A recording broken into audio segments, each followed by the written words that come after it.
Good morning, everyone. My name is Çınar Öner. My colleague Sergio Casada and I are working as national contact points at EU Framework Program's National Coordination Office at the Scientific and Technological Research Council of Turkey, which is also known as TÜBİTAK. We would like to thank each one of you for being here with us today at this inspiring international networking event organized by TÜBİTAK in cooperation with Sabancı University under the Turkey in Horizon 2020 Phase 2 Technical Assistance Project, which is co-financed by the EU and the Republic of Turkey and implemented by the Ministry of Industry and Technology. We are very pleased to welcome those of you who come from various research organizations, universities, and industrial organizations and local authorities, having the ambitious goals to deliver Resource Our Ocean and Waters and the Soil Deal for Europe missions. Before we get started, I would like to express my sincere appreciation to our speakers and respective partners who generously helped us make this event happen. In today's gathering, we would like to focus on inter-sectoral and multidisciplinary collaborations, ideas that may inspire us to develop novel projects, and the EU's funding opportunities for the Restore Our Ocean and Waters and the Soil Deal for Europe missions, and the involvement of potential project partners in projects via one-to-one online meetings today. I would like to stop here and give the floor to my colleague Sergio Casada. He is going to give more detailed information about the agenda of the day today. So the floor is yours.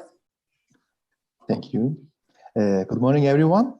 My name is Sergio Casada, and similar to my colleague, Ms. Çınar Öner, I am also an NCP for the Horizon Europe Cluster 6 and the related missions underneath it. I welcome you all and wish you a successful and fruitful event. As for the overall structure of the event, Ms. Andreea Străchinascu, Head of Unit, Directorate General for Maritime Affairs and Fisheries at the European Commission, and Ms. Cristina Delegiani, Public Policy Officer at the European Public Law Organization, EPLO, Institute for Sustainable Development, will give presentations on Restore Our Ocean, Seas and Waters by 2030 mission. Ms. Grigoris Hadjikostas, the thematic expert of the project, will deliver a presentation on Soil Deal for Europe mission. Today, you will be able to have the latest update on the respective missions and engage in discussions on the vital importance of ocean, waters, and soils. You can engage with high-level speakers and prestigious stakeholders. You can build connections during unique networking opportunities, also find partners for upcoming calls. And also, you can present your ideas in pitching sessions and discuss them with potential partners by one-to-one meetings. If you have any questions, suggestions, or clarifications, please feel free to contact us via the Q&A box on the right side of your screen. Finally, please remember to take screenshots of the event and share them under the hashtag #RestoreTheWorld to help us disseminate the event to a broad audience. By the end of the event, we hope you all will feel more comfortable with the respective missions. The recordings of the event, along with the presentations, document links, and responses to all questions will be available on our website soon. Please also accept the pending one-to-one meeting requests on the B2Match platform. You may follow us at ufukavrupa.org.tr/en and our social media accounts. As I said earlier, we wish you a successful event and we hope you will find opportunities here for your future projects. Thank you very much.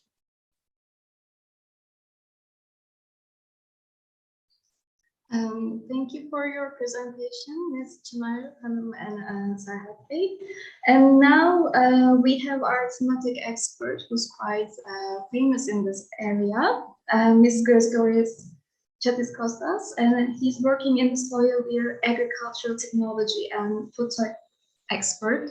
And now, Grigoris, I think floor is yours. I'm sure you're going to do a better presentation and introduction about yourself. And yeah, thank you. Thank you very much. Thank you very much for your kind words. Let me share my screen. I believe you can all see my screen. Is it right? Yes, it is perfect. Perfect, perfect. Thank you very much. So, welcome. Welcome to this matchmaking event. Welcome to this event about two of the most important missions in Horizon Europe. And I will be talking about the mission of soil health and food. I will not bore you too much about myself. I just want to mention that I have been a food soldier in the European projects domain for almost all my career for the past 18 now years. I mostly focused on agri-food topics, but also in digital transformation of the agri-food sector. And I have been providing training and coaching, first of all, here in Turkey, quite a lot of times, but also in Serbia, Lithuania, Bulgaria, Tunisia, Poland, and of course, in my home country, Greece. I will get directly to the topic because we don't have too much time. So, soil health and food is among the most important topics possibly, and that's why it has been chosen as one of the main missions of the Horizon Europe. As you know, missions is a novelty of the new program, and it aims exactly to focus and collect all the efforts, scientific efforts, and the multidisciplinary research that is needed into particular topics that we need urgent results. Soil is among those because soils provide basic things for our existence as humankind in the planet, like food, clean water, habitats for biodiversity, but also other important services that are contributing to climate resilience. Unfortunately, we have not been doing very well with soil management in the last possibly century, because 60 to 70% of European soils are unhealthy. And this is because of unsustainable management practices and because, of course, of climate change. So the missions has a very strong ambition to help Europe towards a path of sustainable soil management. And this is not in vacuum. This is part of a broader strategy for green transition in urban and rural areas. The mission has a goal, which is very quantifiable. It wants to establish at least 100 living labs and lighthouses to lead the transition towards healthy soils by 2030 for food, people, nature, and climate. So, a few things about the mission and the interaction with other missions. The objectives are reached through actions across sectors and territories. Please keep this in mind. I mentioned before, we need multidisciplinary approach and we need broad geographical coverage. We need to have impact on practices, on the real life of the practitioners, farmers, landowners, forest managers, food producers, industry, banking sector. Everyone needs to be engaged. We need also to leverage expertise from outside Europe. We need to leverage expertise from other parts of the world where things are done well. And we also need to contribute to the soil health globally. We need to understand that all the problems that are tackled by the mission cannot be stay only in the level of Europe. They are problems that we have to tackle at the global level. So we need to engage, first of all, a wide part of society into the topic, into this mission, but also what also needs to be done is to mainstream, to understand the challenges and to guide and steer consumers towards consumer choices that are promoting soil health when it comes to buying food, when it comes to making selection of other products, etc. This mission is by definition not isolated. It interacts with a few other missions. Today, we're speaking about the mission of ocean waters as well, and there is targeted nutrient management, for example, would lead to improvement in water quality. But we also have the mission of climate adaptation, and then carbon sequestration in soil supports this climate mitigation. We also need to tackle the mission of climate neutral cities. And we have to always remember that soil is not only the basis for farming, but is also the basis where urban areas are being developed. And this makes a lot of, it gives also a lot of interest because urban areas are vulnerable to various risks that are coming from climate change, like floods, etc. And also, a reduction in soil pollution reduces the risk of cancer. This is also something that we interact with. So technically speaking, the mission of soil health and food interacts with 4 other missions. On the broader level, what we want to achieve? We want to achieve the mission is organized as a wide portfolio of services that wants to achieve, first of all, soil literacy.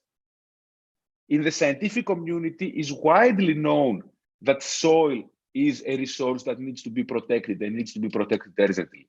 But is this the same for society? Is it the same for citizens, consumers, public sector, local governments, banks, industry? We need to create soil literacy across the entire spectrum of society. We also need to understand how healthy soils are interacting with the need and the request of European citizens for nutritious and safe food and for a healthy environment. But we also need to bring together, as we discussed before, this broad ecosystem of stakeholders, land managers, industries, consumers. All these need to sit down together to understand each other's motivations, to understand each other's challenges, in order to be able to work together and, with the use of science, by mobilizing the resources and the tools and the knowledge that science gives us, to alleviate the pressures on soil, but also to the surrounding environment. Also, we need to establish monitoring programs. We need to establish programs that will monitor health of soil in the future, and we need to make concrete actions for that, both in member states and associated countries, including Turkey, of course. And the successful implementation of the mission supports several EU policies and international commitments, because Europe participates in all international fora which are related to that. So what we were looking to do here is to improve, to develop, but also to improve existing tools and methods for soil monitoring. We need to focus on policy making.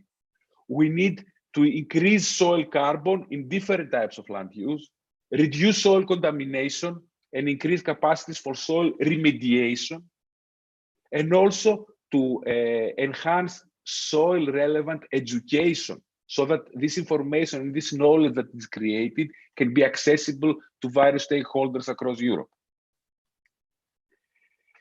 Here, we need also to have some special requirements which are related for multi-actor projects, meaning we need to engage stakeholders and different types of actors from the very beginning, and we need to establish a demand-driven approach. Also, please keep the term in your mind, the term co-creation. I will repeat it more and more in my presentation. So, for those of you who are not familiar with the term multi-actor approach, this is a very basic, I would say, a fundamental requirement of all the calls that are coming from agri-food calls. For example, what we have now as Cluster 6 in Horizon Europe, but it existed even before. A multi-actor approach was first introduced in Horizon 2020. So, the multi-actor approach should fulfill a few requirements. Let's look at them one by one. First of all, we need to understand how the proposal's objectives are targeting real needs, problems, or opportunities by end users. Also, we need to have a balanced choice of key actors who have complementary types of knowledge. This means that having a very strong academic consortium is not anymore enough to win a project. You need to have engaged the farmers, the agronomists, the landowners, the policymakers, the consumer organizations, the food producers, the retailers, possibly opinion leaders. So you need a very broad set of actors on the table to have the holistic approach that all the calls that we will see later on require. Also, we need not to reinvent the wheel. This is very important. There is so much wealth in existing practices in Europe, in tacit knowledge, in scientific work that has been done scattered around the continent, that we need to bring this together. We need to, as we said before, not to capitalize upon the existing practices and the existing knowledge, and to find better ways to broadly apply. Also, we need to create a process that will engage actors. This is the so-called multi-actor engagement process. So we need to establish methodologies in every multi-actor approach project that allows the engagement of stakeholders. And then we need to make sure that all this knowledge is fed into existing dissemination channels of the Commission. EIP Agri is the most famous one, the most relevant one. The joint partnership, the European Joint Partnership for Soil is another one. So we need to make sure that all this knowledge and all this information and all these best practices that we create or we identify, we mainstream them into existing strong channels of knowledge.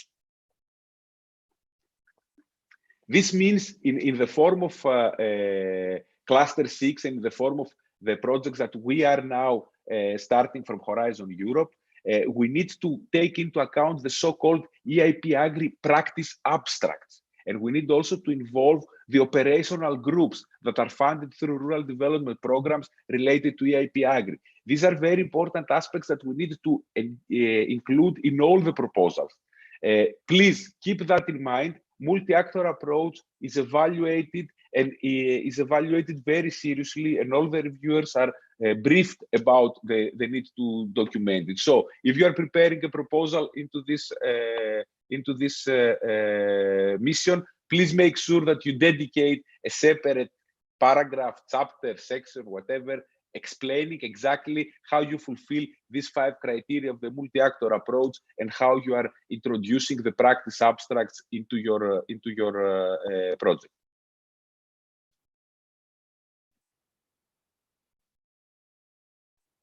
So let's start. Sorry, I think we skipped one slide. I apologize for the delay. It's a technical issue.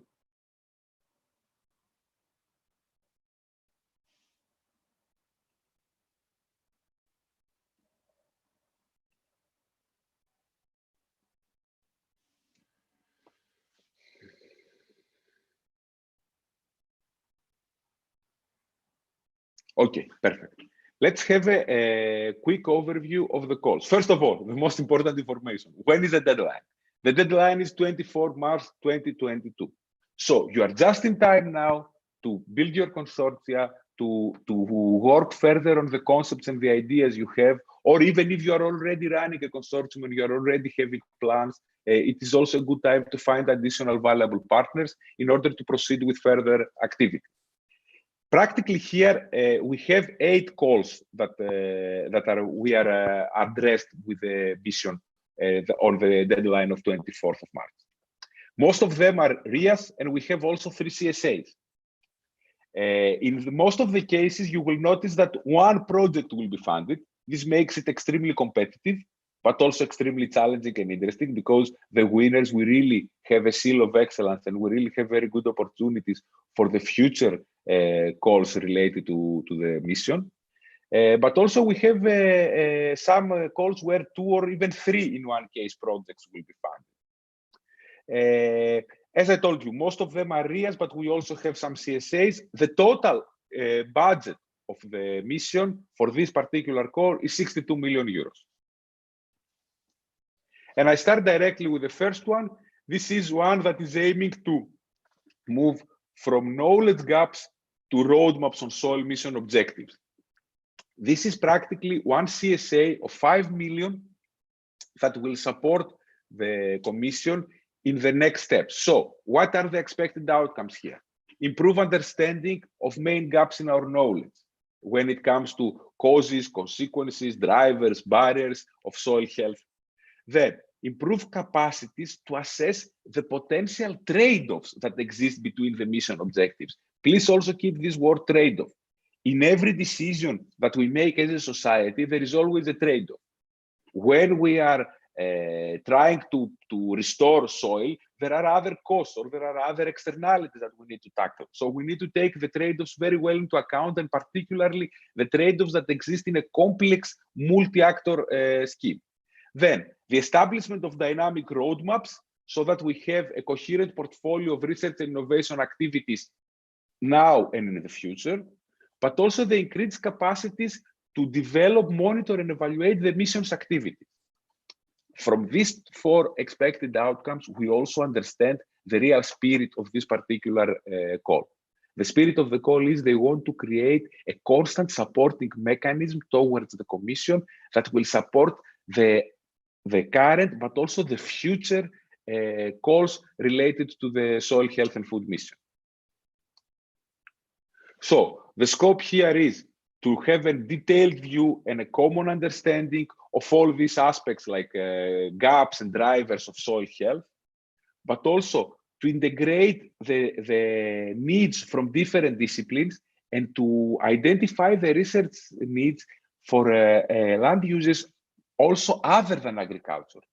We start with the assumption that soil health is actually an agronomic topic, but in fact, this is much more than that.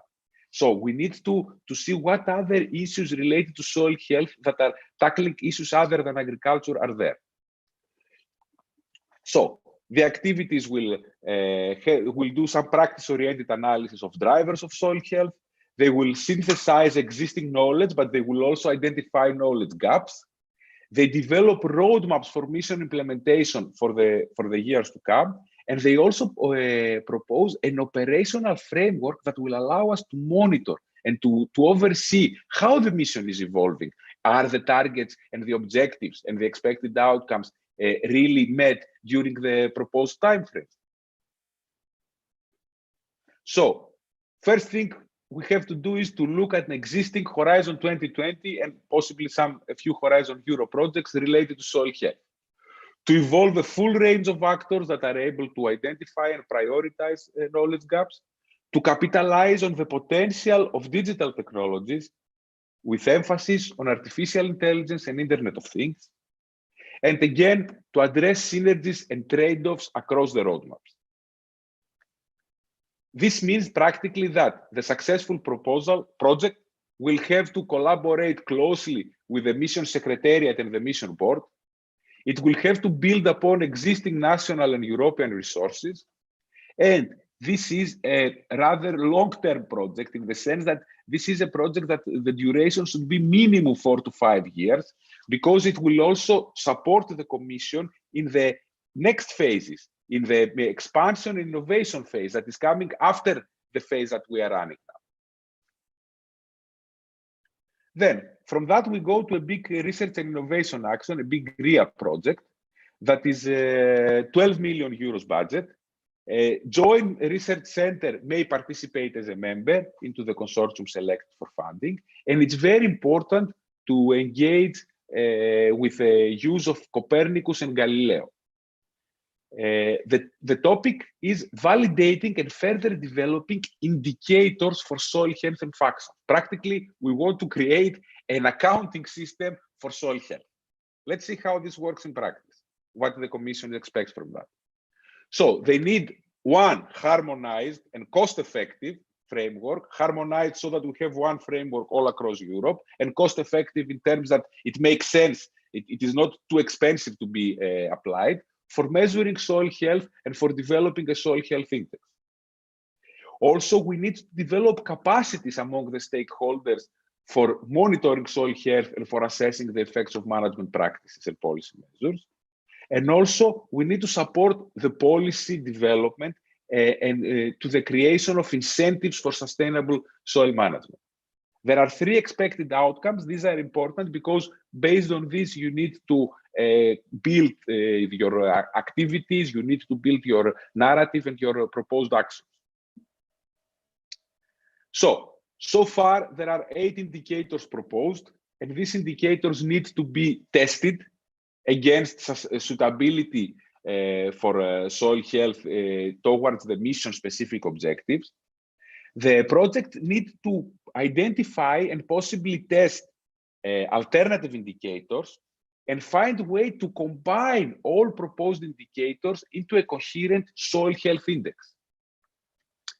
Once we have that, we need to identify proxies for soil health, which are easier, which are cheaper to monitor, which are who can be monitored without expensive technologies, and then try to demonstrate the link between the indicators, the functions, and the ecosystem services that soil provides. Hopefully, then some harmonization and some benchmarking needs to take place in order to define the acceptable limits and thresholds depending on different soil types, on different use of land, on climatic zones, and to find acceptable limits of thresholds for EU members and associated countries. To update indicators as a result of feedback, following monitoring campaigns or data inputs, and to develop recommendations for an integrated sampling framework. That this is where the JRC and the Lucas campaign enter. And last but not least, to support the development of a soil health dashboard under the EU Soil Observatory.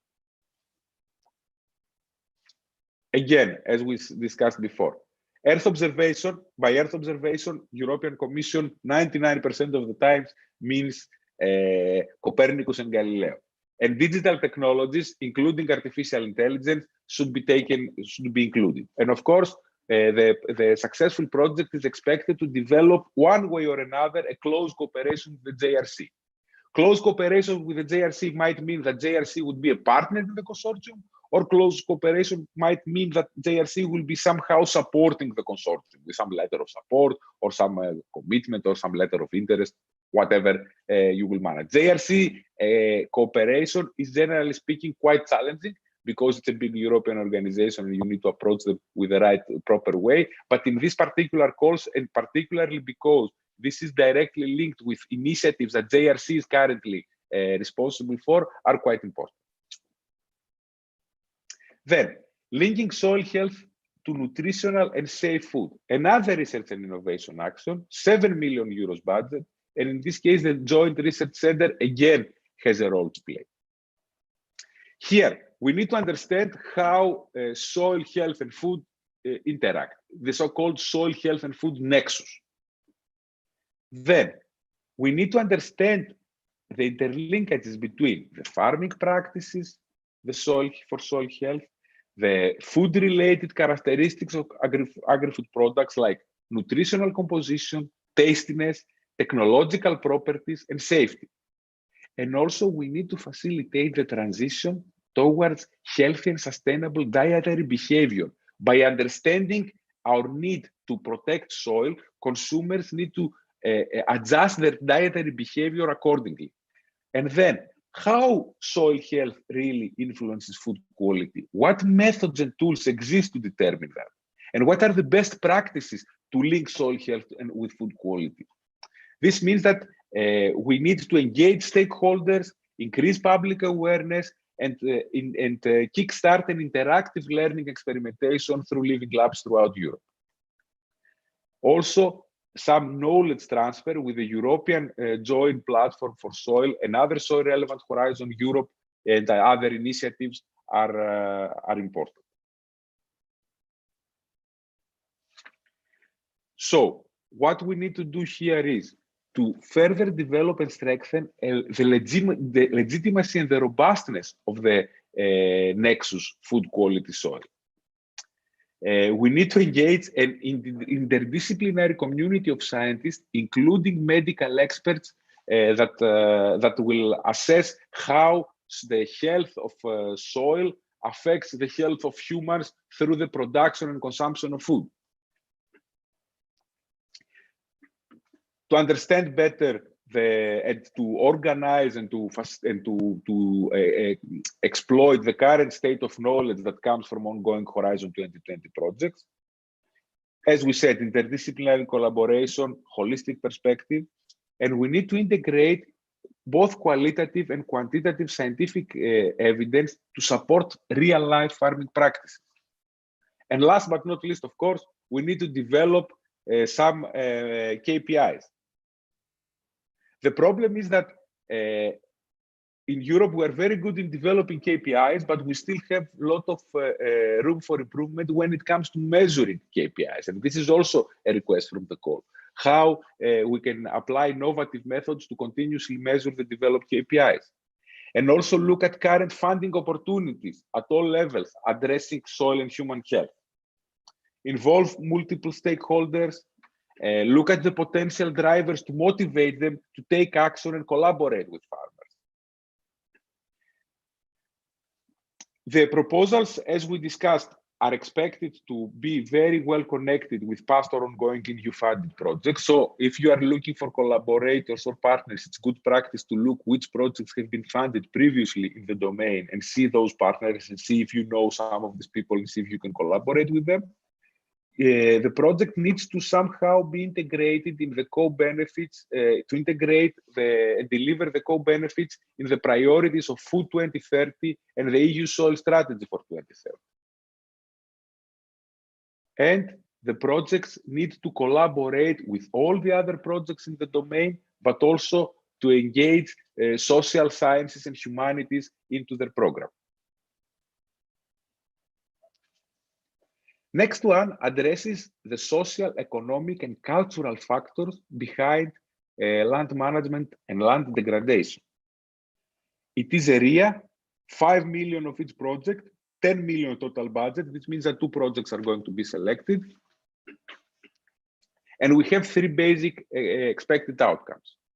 One is to understand which are the main factors that are driving land management, but also land degradation. To understand, provide access to toolbox for policy solutions, and of course, to enhance capacities for risk assessment and risk management that will come through the increased awareness of knowledge that will identify hotspots on land degradation, particularly in Europe. So, being the main scope of the proposal of the project being to understand economic, social, and cultural factors, but also to address farmers, but other land managers as well, both in rural and urban areas, the project activities will have to study the role of economic and social and cultural factors, to elaborate integrated approaches, policies, and funding strategies, to develop and test interactive tools that are assessing the risk, and also to identify and visualize hotspots for land degradation. These hotspots of land degradation are very important, not only to act on them, not only to remediate the land degradation that happened there, but also, and possibly equally important, to get the knowledge so to avoid such situations in the future, but also to provide the testing ground for the demonstration of solutions.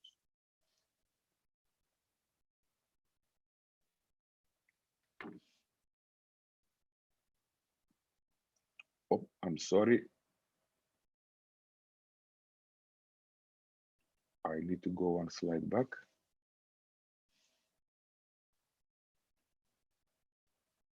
So, important things to remember here is, first of all, we need to take into account international expertise and encourage international collaboration outside member states and outside associated countries.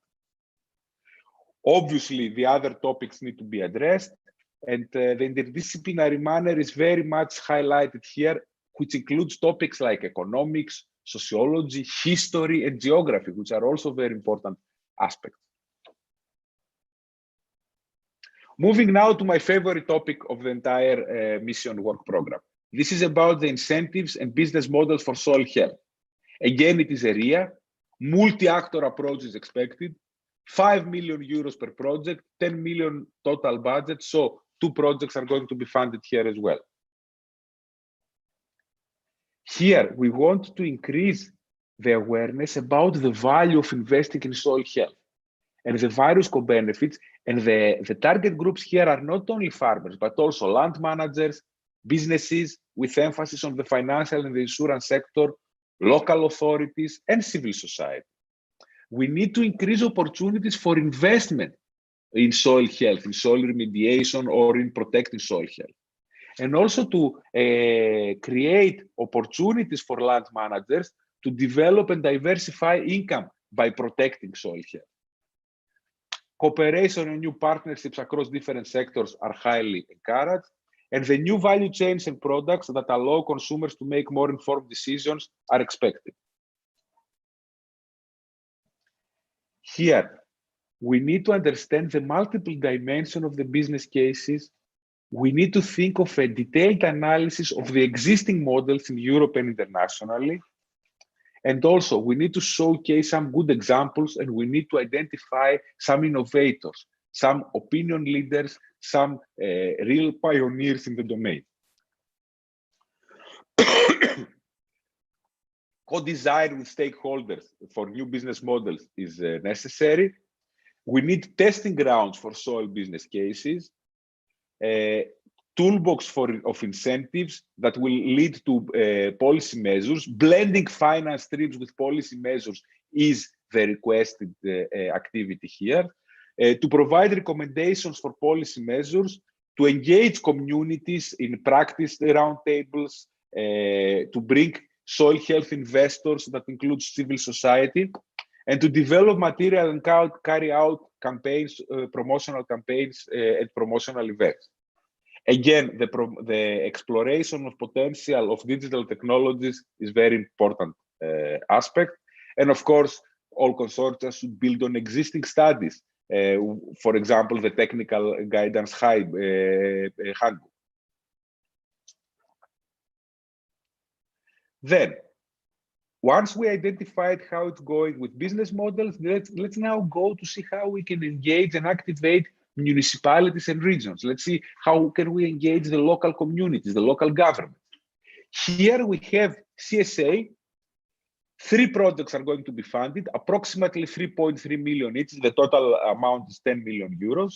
And here you have also the financial support to third parties up to 60,000 euros. Again, multi-actor approach is requested.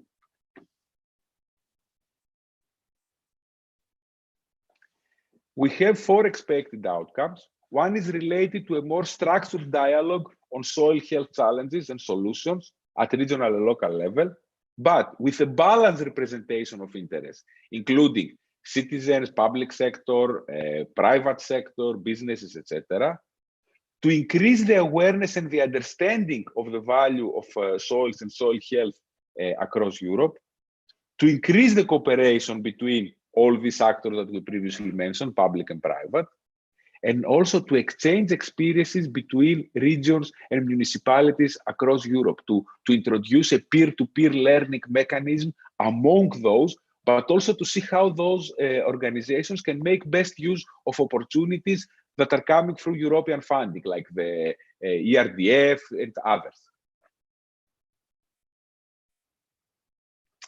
The purpose here and through the open call is to support a large number of municipalities and regions to identify, mobilize, and engage a critical mass of relevant actors, and to make better use of EU financial instruments for sustainable soil management. Co-design of strategies and actions is very important, particularly in the light of the so-called smart specialization strategy, and now a new term introduced, which is the smart specialization strategy for sustainability, which are behind this smart specialization strategy is the very simple idea that regions need to focus. You cannot innovate in all domains. So each region has a few competitive advantages, and the innovation and the efforts and the investments need to be focused and mainstream in those sectors that there are competitive advantages. We need, since we're talking about local governments and regions, we need to develop participatory processes. We need to stimulate an open and extensive dialogue, but also to provide tools and information that connect decision-making bodies. Again, networking, knowledge exchange among peers, increasing the capacity building of existing networks of municipalities and regions are very important. So if you are aware of existing networks of municipalities and regions, these are very good starting points to build your consortium. But also, of course, since there will be 3 projects funded, the request is for the projects to be collaborating among each other. There are particular European initiatives like the Committee of the Regions, the Council of European Municipalities and Regions, and other initiatives that need to be represented. We have to establish clear channels for uptake of the participatory outcomes.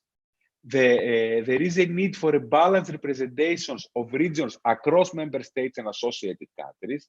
This creates a big need to involve associated countries like Turkey in the consortia, to cover a wide range of geoclimatic zones, socioeconomic conditions, and land uses.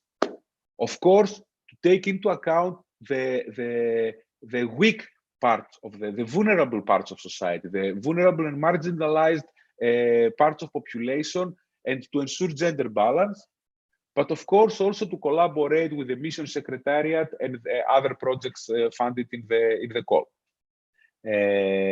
Again, since we have 3 projects, the successful applicants need to expect that the Commission might request adjustments in their projects in order to harmonize and to bring together all the possibilities. 7th, this is another coordination and support action, a preparatory action for the national engagement sessions to support the establishment of soil health living labs. 3 million euros is the budget. As we discussed before, the overall aim of the mission is to establish 100 living labs. Before that, we need a preparatory action for an effective launch of this first soil health living lab. So it means that we need to develop a common understanding of the concept. We need to create awareness on how living labs related to soil health can be established. And we need to introduce a varied range of proposals to future calls.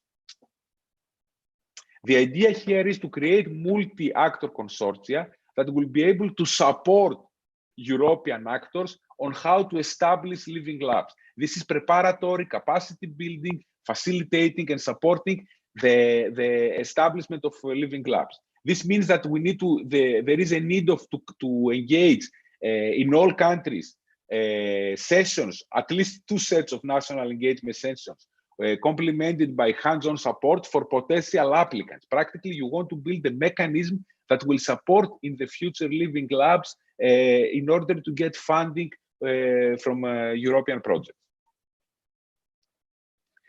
The purpose here is, again, of course, to raise awareness and build ownership on the mission's objectives.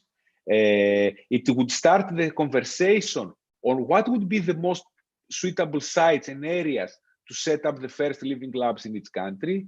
It will provide key information and capacity building materials on the living lab approach per se. By the way, for those of you who are not familiar with the living lab approach, I strongly encourage you to visit the website of ENOL, the European Network of Living Labs, where you can find lots of information about the approach, about how it started, and possibly some hints and tips about how you can apply it to this sector. To provide coaching sessions to potential applicants, to support potential applicants into this process, and of course to facilitate matchmaking and to collaborate and collaboration for transnational projects proposals for living labs. Practically, engagement sessions should be organized for all 27 member states and some participating associated countries in national language, and ensure equal opportunities for countries in for stakeholders in all countries.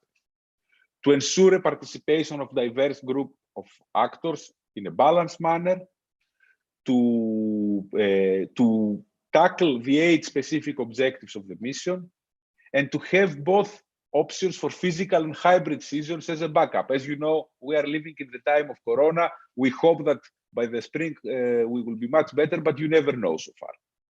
And then ask as a help desk to provide on-demand support to stakeholders. To produce capacity building material, the project will last for 2 years, and they have to collaborate very closely with the Mission Secretariat, and they need to engage with relevant actors. Again, applicants may expect that Commission will make some fine-tuning and some changing in the final content of the project. And last but not least, we are talking about the soil advisors. We are talking about the people who will be working in the field, and they need to have a new generation of soil advisors. Here we have another research and innovation project. Multi-actor approach is very important. The total budget is 5 million euros. So, what we want to achieve here, we want to make sure that advisory services are strengthened in the knowledge in order to work on the challenges for soil health. We need new forms of advice to be tested and established. We need to have increased access of practice-oriented knowledge for land managers, including owners who are leasing their land, but also farmers and other practitioners. We need to equip the farming sector with all the knowledge and all the support needed to meet the targets of Farm to Fork strategy and the new EU soil strategy.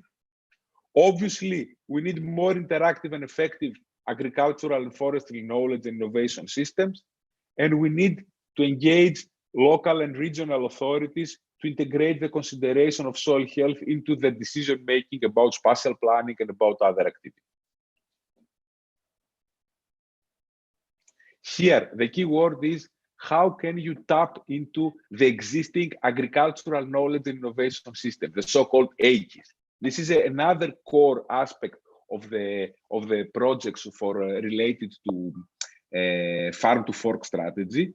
We need to screen what exists already. Again, the point in all European projects is not to reinvent the wheel, but screen existing educational resources and tools that exist for land management and for prevention of soil degradation, and to try to develop, to test and share best practices on curricula, tools and methods that will increase the skills and competencies of soil advisors, to think if we can introduce and create testing grounds about new digital ways of providing soil advice to farmers. How can we introduce peer-to-peer knowledge exchange between practitioners, among practitioners? And how can we develop a comprehensive tool of resources in various EU languages? Just because we are addressing advisors and farmers, it is very important to take into account the language barrier that exists and make sure that we produce material in all languages. As you understand, advisory services in Europe are unfortunately far from homogeneous. This means that the proposed activities should take into account this fact that there are different situations of advisory services. We have, in other parts of Europe, you have advisory services which are public sector organizations. In other parts of Europe, you have advisory services which are pure private companies that are offering services for a fee. You have sometimes advisory services that are run by the farming cooperatives themselves, and you have all the possible combinations in between. All these need to be taken account when designing interventions, and also the language factor as well. To make sure that the soil advice that is introduced takes into account the different pedoclimatic and socioeconomic conditions across Europe, to make sure that the EIP Agri, the national AGIS, and the EU Soil Observatory activities opportunities are fully exploited, and to build in appropriate educational programs and training modules that can help. And of course, to take into account and mainstream the results of relevant Horizon 2020 projects. I think this was a brief introduction. Let's see a little bit how we are, if we have time for a few questions. What do you think?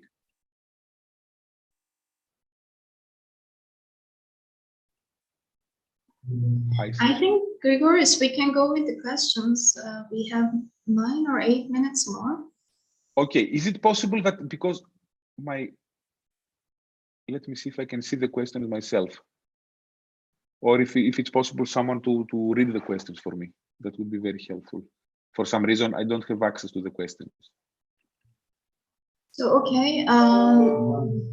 One of them is from, I think, Ms. Miroslav, and she is saying that, have a nice day. Among the eligible activities will also be a merger of an existing farm, which is already in an organic regime, which deals with the breeding of livestock for Lemonese meat and sheep's milk.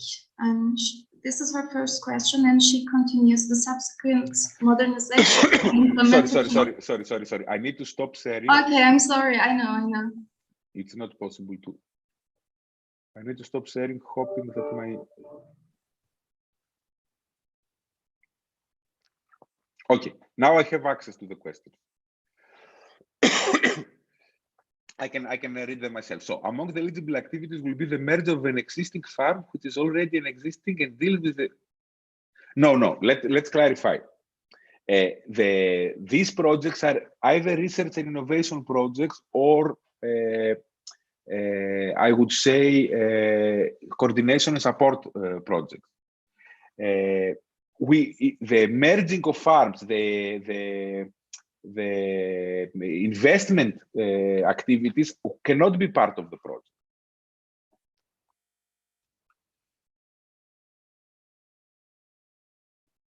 Okay, what I see here is, I think, a rather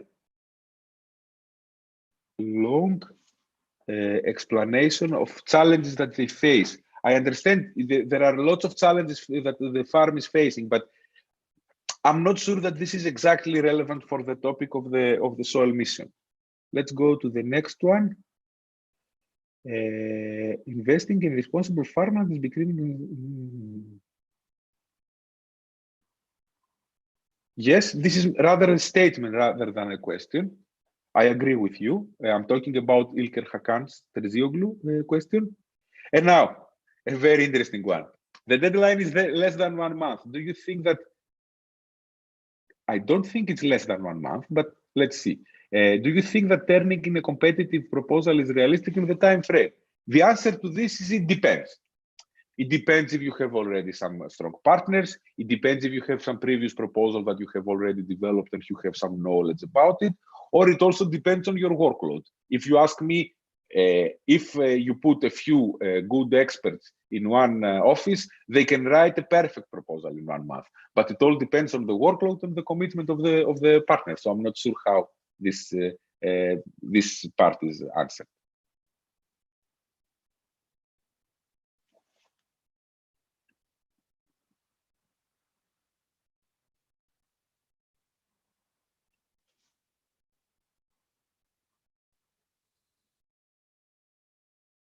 Okay, thank you, Grigors. I think we are done with the questions, right?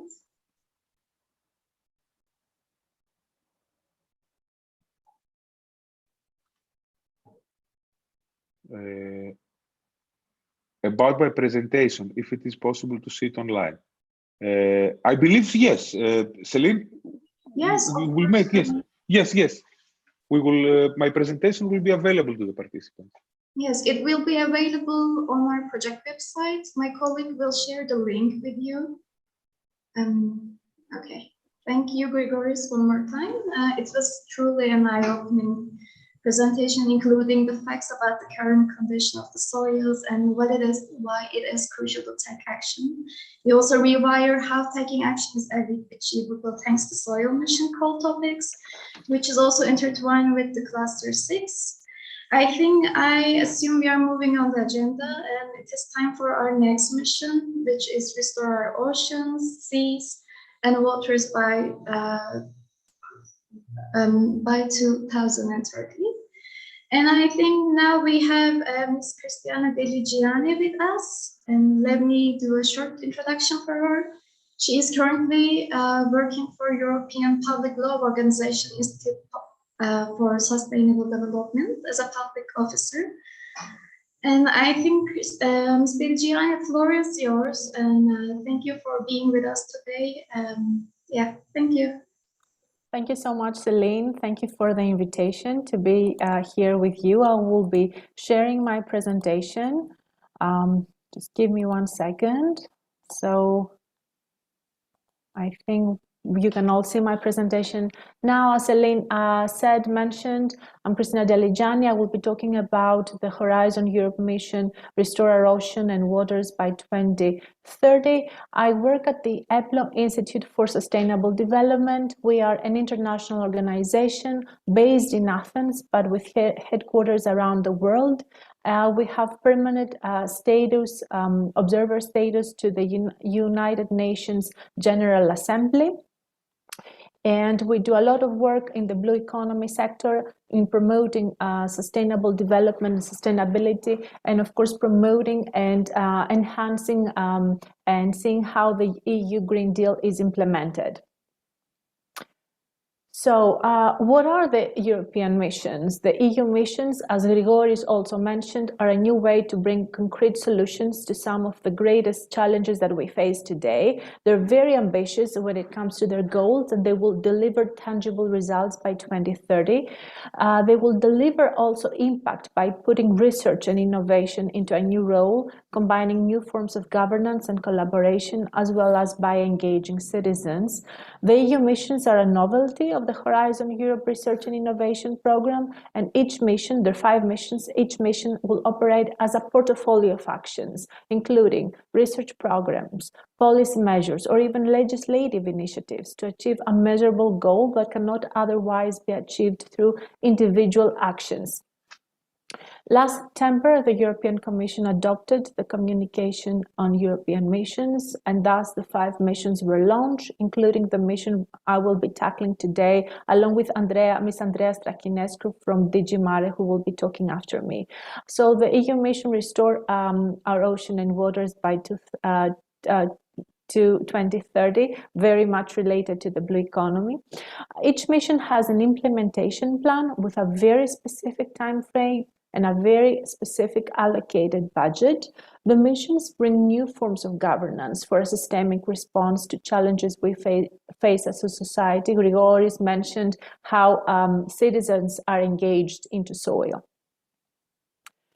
We will be talking about some policy perspectives so that you understand how the Restore Our Oceans and Waters by 2030 are interlinked with other initiatives in the European Union. So as you will see, the core of the mission Restore Our Ocean is the European Green Deal. The European Union can only fulfill the European Green Deal objectives with a healthy ocean, and a healthy ocean is intertwined with a healthy water system. So what is the European Union Green Deal? It is the EU's main new growth strategy to transition the EU economy to a more sustainable economic model. This was launched back in 2019, and the objective is for the EU to become the first climate neutral continent by 2050, and thus the result will be a cleaner environment, more affordable energy using renewables, smarter, sustainable transport, new jobs, and an overall better quality of life, the well-being of citizens. There are a number of funding mechanisms in place to facilitate the EU Green Deal, and it totals 1 trillion euros. The investment will fund the delivery of the policy reform needed for the economic growth and climate neutrality in the European Union. So what is the importance of the blue economy in the European Union? This covers all industries, all sectors that are related to the oceans, to the seas, to the coasts, whether they're based in the marine environment, that is shipping, seafood, aquaculture, fisheries, energy generation, offshore wind farms, offshore photovoltaics, or on land, the ports, the shipyards, the coastal infrastructures, coastal tourism, very important. The traditional sectors of the blue economy provide 4.5 million direct jobs in the European Union and generate more than 650 billion euros in turnover.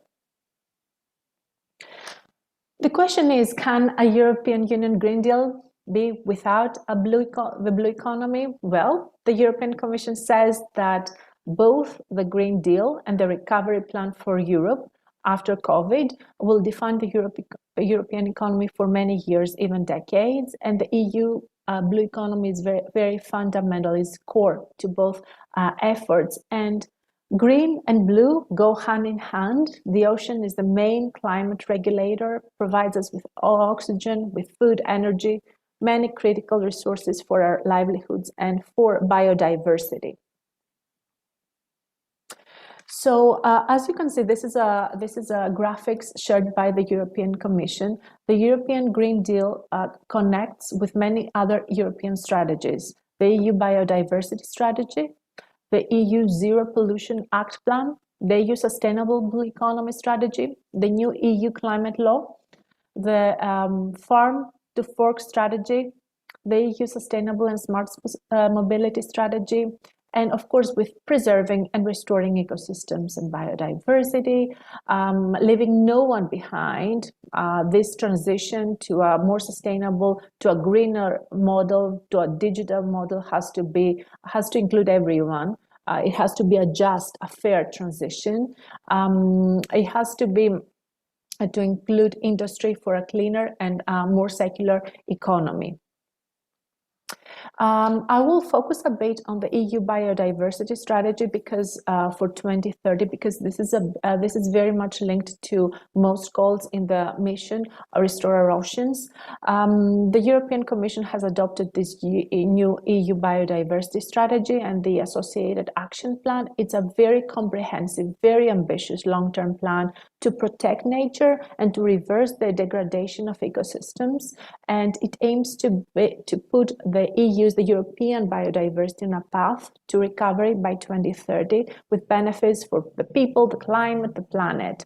And it also, and this is very important, it aims to build our society's resilience to future threats such as climate change impacts, forest fires, and we've seen many wildfires this past summer in Greece, in Portugal, in Turkey.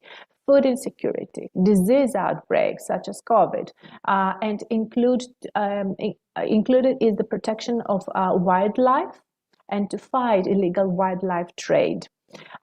This is a very core pillar of the European Green Deal, and it will also support the green recovery after the COVID-19 pandemic.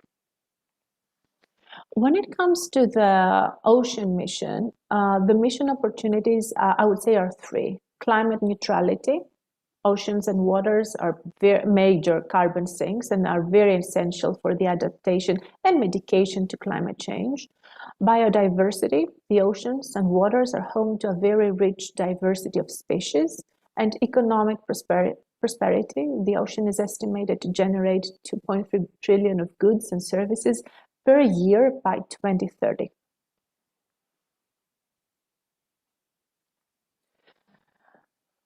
This mission is also very much linked to another international initiative, the UN Decade of Ocean Science for Sustainable Development 2021 to 2030. It was proclaimed the Decade of Ocean Science by the United Nations, and the aim is to support efforts to reverse the cycle of decline in ocean health and gather ocean stakeholders worldwide behind a common frame that will ensure ocean science can fully support countries in creating improved conditions for sustainable development for the ocean.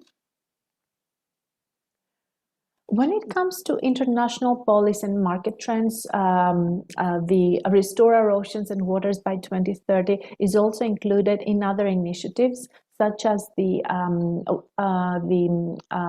prize, the Earthshot Prize that was established last year by the Royal Foundation, the British Royal Foundation by the Duke and Duchess of Cambridge. One of the Earthshots, one of the 5 Earthshots is Revive Our Oceans by 2030. And as an institute, as an EPLO Institute for Sustainable Development, we're happy to be an official nominator for 2022 and actually propose nominations, solutions, initiatives, organizations, people, countries that have put effort and promote reviving our oceans by 2030. The mission is also very much connected to the UN SDGs, SDG 14, obviously, life below water, SDG 6, clean water and sanitation, SDG 13, climate action, but also, and most importantly, and this is where the international cooperation and including other parts of the world comes in, is SDG 17, forging partnerships. And as you will see in the calls, the mission supports research and innovation in a system of European national funding programs, sharing policy objectives. And there should be, when you prepare an application, there should be synergies between research and innovation funding instruments, European, national, regional. They have to, the research and innovation investments have to be aligned, and there should be an access to excellence to translate all those research results for the benefit of society and the economy. So when you're preparing the application, you should consider and actively seek complementarities with and possible other funding from other EU national regional programs, including the EMFF, the LIFE program, the JTF, the InvestEU, as well as private funds, other financial instruments. This is very important.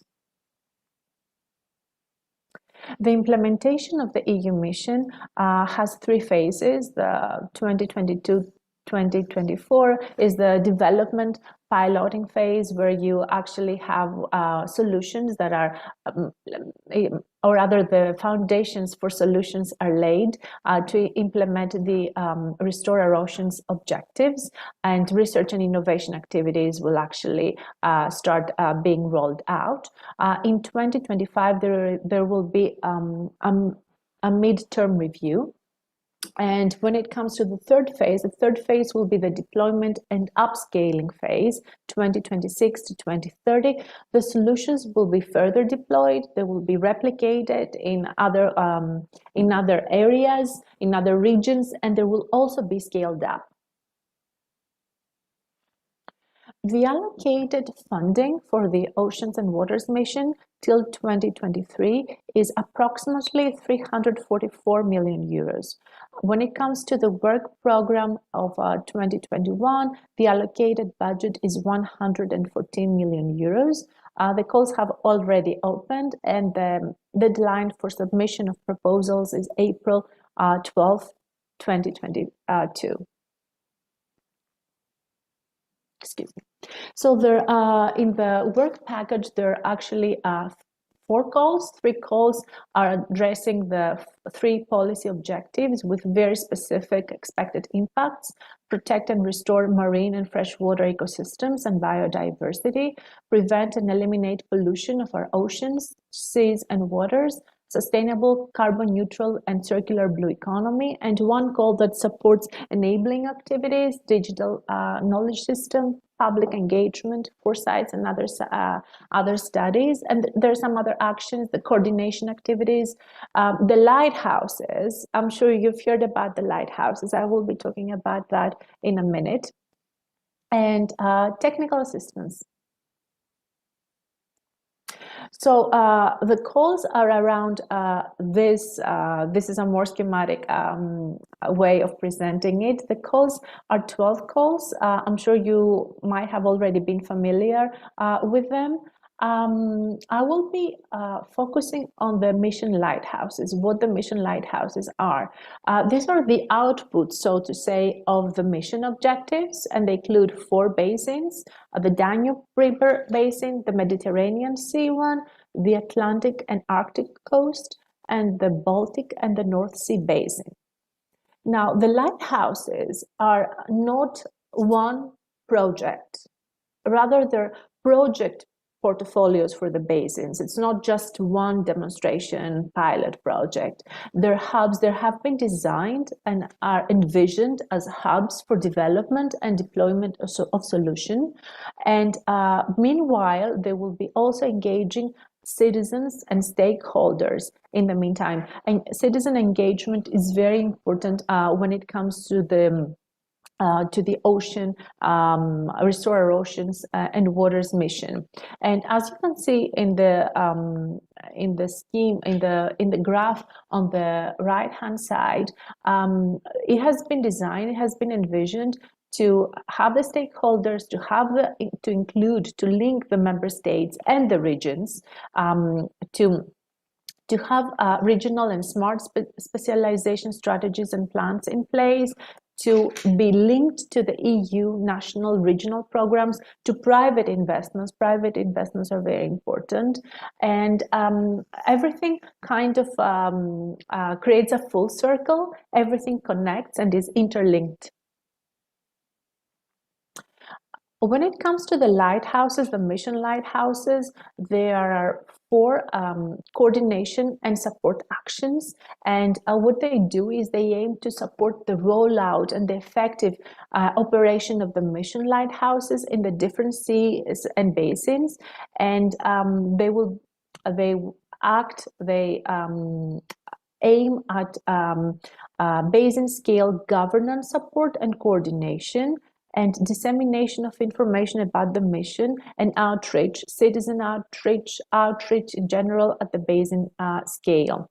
When it comes to the policy context, the mission lighthouses, the coordination and support actions for the mission lighthouses are linked to every single strategy that we previously covered, the EU Biodiversity Strategy, the EU Zero Pollution Action Plan, think of marine litter for instance, the EU Sustainable Blue Economy Strategy, the EU Climate Law, the Farm to Fork Strategy, think aquaculture, fisheries, the EU Sustainable and Smart Mobility Strategy.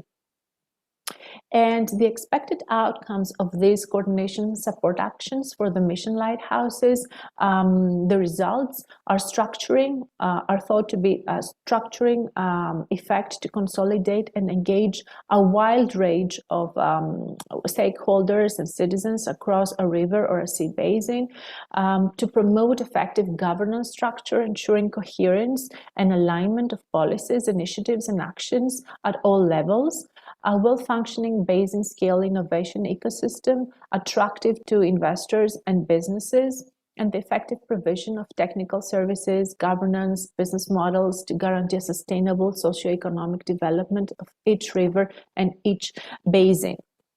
When it comes to the scope is to provide support to the implementation of the mission lighthouses in the following areas: governance and networking support, communication support and services, monitoring and contribution to mission implementation, technical expertise and know-how, bringing together different stakeholders at the sea, at the basin level, river or sea basin level, and to integrate various expertise and support the rollout of the mission lighthouses.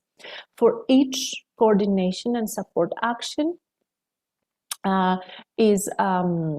the total budget that has been allocated is 3 million euros per project. Contribution is 3 million, so it's the number of grants that will be given is one.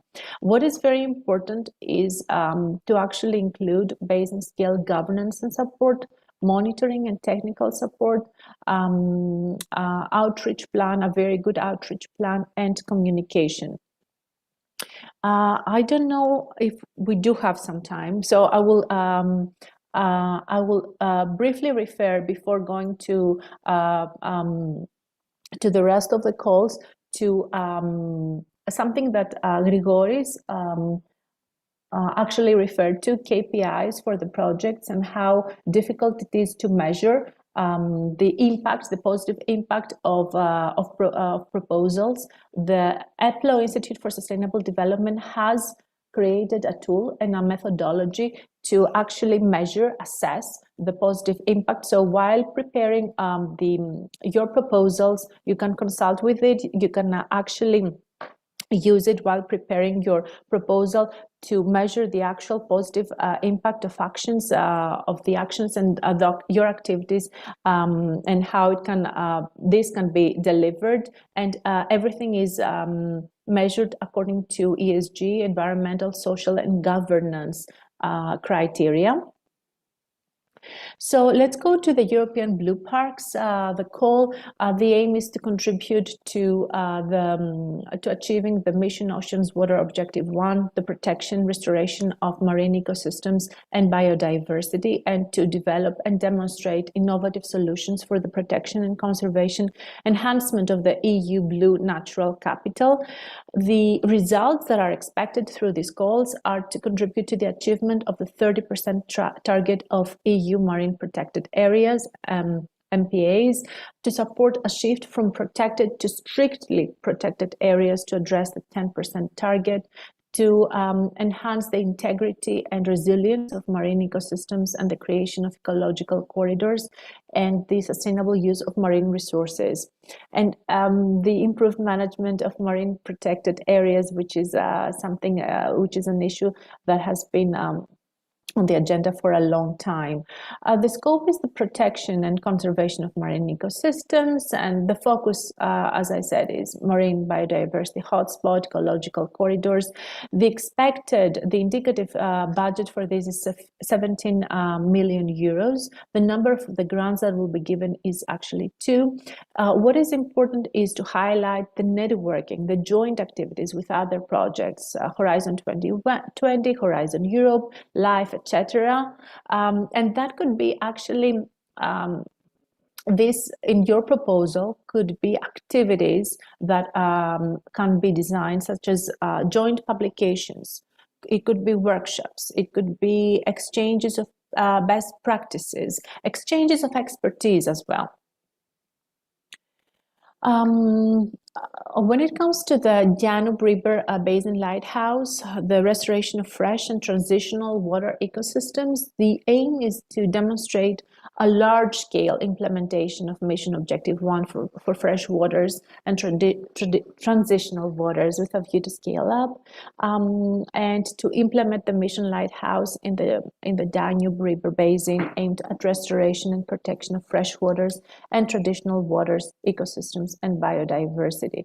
The expected outcomes is the restoration of at least 25,000 kilometers of free-flowing rivers, very ambitious, the reduction of artificial river flow barriers, the improved river ecosystem connectivity, enhanced water quality, management of riparian zones, and optimized sediment flow to the Black Sea, and increased populations of freshwater species, the protection of communities and ecosystems from extreme events. Remember, we talked about resilience, building resilience from climate change and from extreme weather events, climate events, and increased local revenue from restored ecosystems. The scope is to actually show how if there is a manner and how an effective and economically profitable way to freshwater ecosystem restoration and their sustainable use in the Danube river basin can be designed and implemented, including sustainable management of sediments and reduction of the impact of the river flow barriers. It has also been designed to demonstrate the active and passive restoration solutions, to combine measures to increase ecosystem connectivity and ecological flow, to improve the protection of communities against flooding using nature-based solutions, and to mitigate the impact of droughts on freshwater ecosystems and biodiversity. The indicative budget is 17 million. The number of projects that will be funded is 2. There are special eligibility conditions that applicants should take into account. It entails the possibility to include third-party grants to associated regions. The scaling up and impact emphasis should be included in the proposal. And nature-based solutions, of course, are very much encouraged and should be included in a proposal. Again, supporting local and social and economic transition. So apart from the environmental, the marine protection element, the economic and the social, the governance criteria and scope and impact should also be included.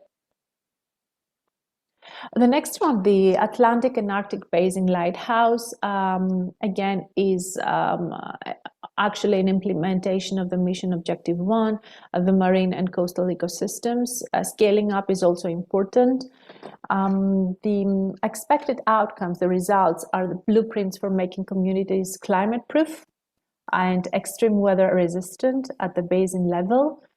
technological, logistical, social, economic innovations for restorations of marine, coastal, and river ecosystems should be put forward and should be the result of this call, and the contribution to better informed citizens and decision makers for better government systems. Again, this is a theme that you will see in many of the calls. This is very fundamental to the ocean mission.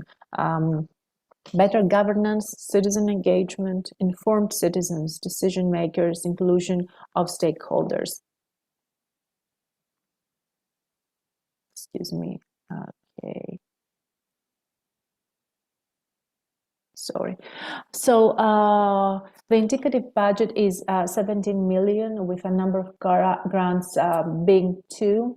Again, scaling up emphasis, the impact, the measurable impact, nature-based solutions, climate change adaptation and mitigation solutions and activities, and supporting the local economy are very much important. When it comes to the Mediterranean, a very familiar area for us, this call focuses on actions to prevent, minimize, and remediate litter and plastic pollution. So it has to demonstrate on a large scale the implementation of Mission 2, with a vision, of course, to scale up and be replicated, and to contribute to implementing the prevention, minimization, remediation of various forms of pollution, plastic litter, microplastics. The expected outcome is to reduce pollution from plastics in the Mediterranean Sea, to reduce beach litter to less than 20 items per 100 meters of coastline, to accelerate the uptake of innovative solutions to prevent and minimize litter and microplastic pollution, to monitor marine litter quantities, and to empower citizens to take action against pollution. The scope is to demonstrate scalable, breakthrough, innovative solutions, which could be technical, business, social, governance, to prevent and minimize marine and freshwater pollution from litter. And this is very much connected again to the zero pollution strategy that the European Union has put forth. And the measures should include upstream litter prevention, circular design of fishing gear. Fishing gear is, especially ghost gear, very important. Solutions for identifying, tracking, recovering of accidental container loss, fishing gear loss, ghost gear.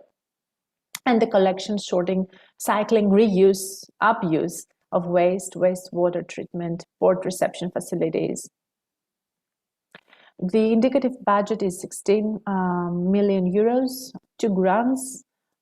Scale up emphasis again, the impact, the positive impact, the local community and how they can be supported, all the social and economic transitions. When it comes to the Lighthouse in the Baltic and the North Sea basins, the focus now is low impact marine aquaculture and multi-purpose use of marine space. The aim is to show how this can be in a profitable, how seafood farming can be profitable and sustainable, away from all the coastlines that are very densely populated. The focus is low trophic level species, no dependence on fossil fuels, sharing space with offshore economic activities, offshore wind, offshore photovoltaics, and this has, the focus is to make blue economy sustainable, circular, carbon neutral. The indicative budget for this, I know we don't have much time. The indicative budget is 16 million, with the number of grants being 2. The scope is to demonstrate novel aquaculture methods and techniques, to provide options for creating artificial reefs around the wind energy and aquaculture premises, to work on approaches for efficient and cost-effective monitoring of the inputs and outputs of the aquaculture activities. Again, it's very important to include case studies from both the Baltic and North Sea, So it shouldn't just focus on the Baltic or on the North Sea, it should be both. At least one case study on seaweeds and at least one on mollusks on wind farms, offshore wind farms. Scale-up emphasis, impacts, positive impacts, multi-stakeholder engagement. Next one, underlying models for the European Digital Twin City. This is focused on preparing the next generation of EU digital ocean models, the twin ocean. I'm sure Andreas Rakinescu will talk a bit more on this. This is complementary to Copernicus Marine Service. And excuse me. The expected outcomes is a suite of models, including at least one high-resolution global ocean circulation model, coastal models at the land-sea interface, ready to configure and to be simulated, improved capability to support the EU legislation on the marine environment, capacity to support the three priorities of all the three priorities of the mission, and support the lighthouses, to contribute to the UN Decade of Ocean Science for Sustainable Development. The indicative budget is 7 million. It's important to have a GRC participation, to use Copernicus and or Galileo's. There should be 4 linked actions to this grant, and the models that will be used in the proposal should be public oriented, and the algorithms should be free of licensing contributions and restrictions. And last one, the relation, this is very important, the relation of younger generations with the sea and water, the values, the expectations, the engagements. This is actually to link the younger, the youth, to the sea and the waters, and to contribute to shaping, to molding transformative marine and maritime policies and initiatives. The expected outcomes is to have new evidence for future policies, strategies, and initiatives in the blue economy and the EU Sustainable Blue Strategy, and to contribute to the Year of Youth, the European Year of Youth, and the UN Decade of Ocean Science. The budget is 1 million euros, 1 grant. I don't think we have much more time. Oh, and sorry, I forgot about this. I'm so sorry. The citizen science in marine and freshwater domains. This is again very much related to what we talked about: stakeholder engagement, citizen engagement, public mobilization involving young people. The budget for this call is 1 million. 1 grant is expected to be funded. It's very important to include youth empowerment, youth engagement, and to link with the European Solidarity Corps and include social innovation practices. I don't think we have time for questions, and just one short thank you. Thank you very much. Okay, thank you. But I think we can spend 2 or 3 minutes on the question, if it's also okay for you.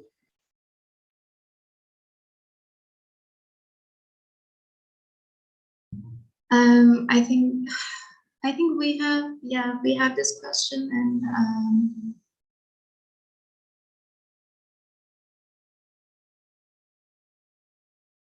okay, so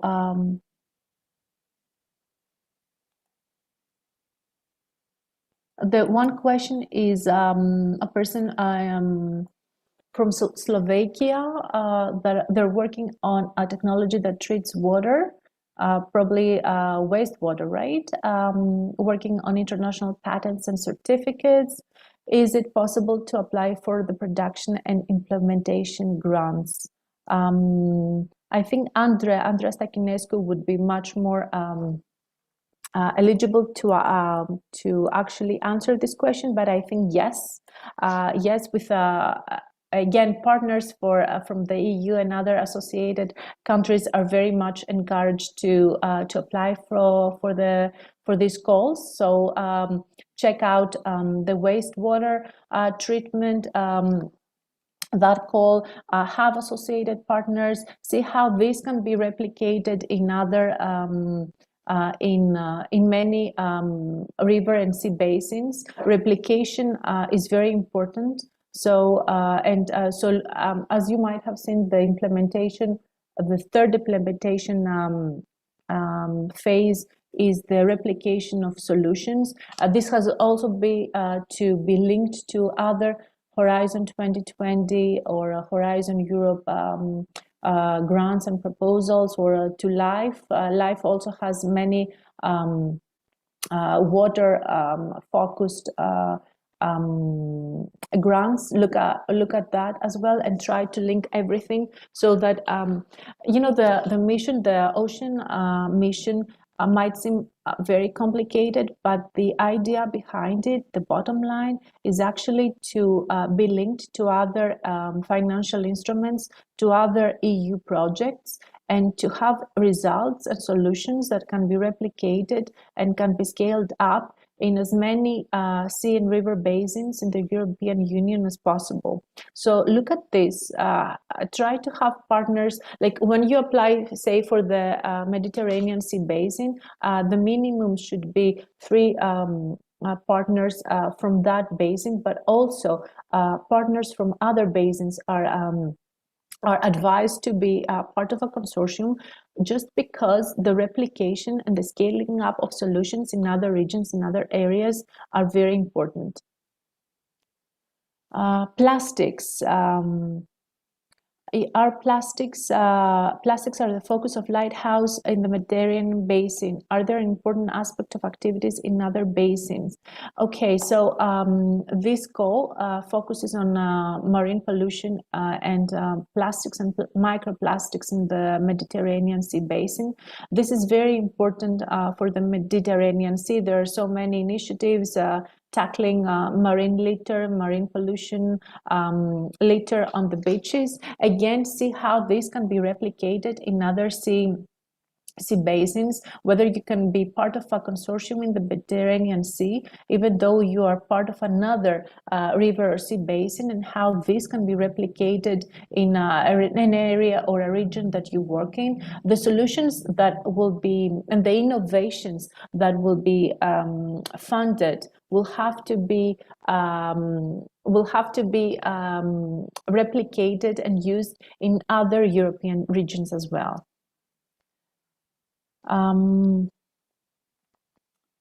What was the other question? Excuse me. Associated regions for Ocean 3.1 call. The associated regions, if you go to the European Union website, specifically for the mission Ocean and Waters, restoring our oceans and waters by 2030, are included. I think the agreements, the associated agreements, are being have already been approved. So look at that. Because they're, you know, as I said, the solutions will have to be replicated. The European Union has also envisioned the missions actually to be to use to leverage expertise from other countries, from other regions of the world. So look at the associated countries, the associated regions, and it's a vast range of countries, and again, the idea, the bottom line behind this, the mentality, is that the European Union should take advantage, leverage the expertise of other regions of the world. Okay, and I see Andrea Strachinescu from Digimare. Is there another question that I have not?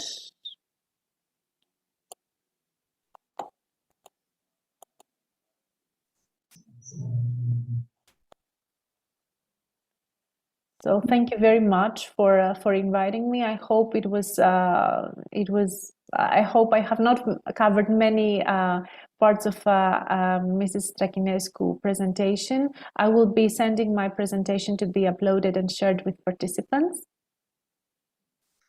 Mr. Gianni, thank you very much. I would like to thank you on behalf of the participants, my team, and my colleagues and everyone. You brought the policy perspective into this mission, which is derived from, as far as I understand, from Green Deal. And before the pitching session, we have one more speaker, and she's from the European Commission. Ms. Andrea Stratinescu with us. She is the head of Unit Directorate General for the Maritime Affairs and Fisheries. To be honest, it is a genuine pleasure to see you here with us today. I think the floor is yours now. Thank you very much, and I will try to share my screen. I hope that you can you can see it, and I'm trying just to make this. Let's see. Okay, I'm trying just to see how I can put it. Never mind, we'll try. Okay, we'll try to advance like this. Thank you very much for having me, and for sure that there are elements which are already mentioned. I'll try not to repeat them, and I'll try also in my presentation to share some of the to address some of the questions that were already asked by some participants. So you heard about the work program. It's just I'm trying to put full screen, and unfortunately, okay. Can you see my screen? Just first of all to. Yes, we can see. Okay. Okay. Perfect. Yes. Okay. So it's just presenting probably briefly the mission. The idea is, of course, that they are a novelty. We know very well they have to be bold, inspirational, but also they have to bring in the picture, I would say, all the stakeholders, the relevant ones, and what is coming new is bringing the citizens.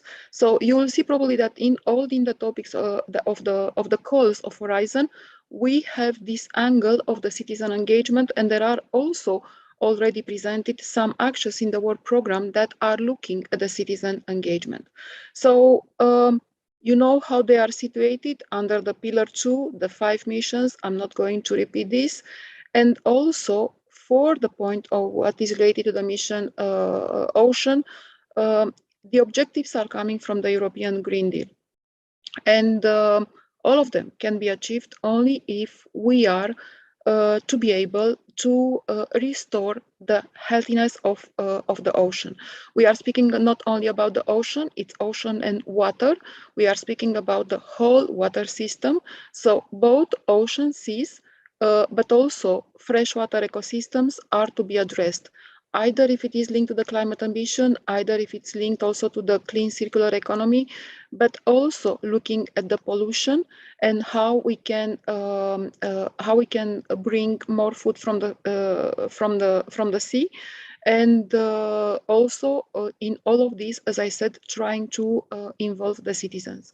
Already, it's let's say history that we work with a board that they gave us their report, and based on this, we developed an implementation plan that is linked to what we see now in the work program.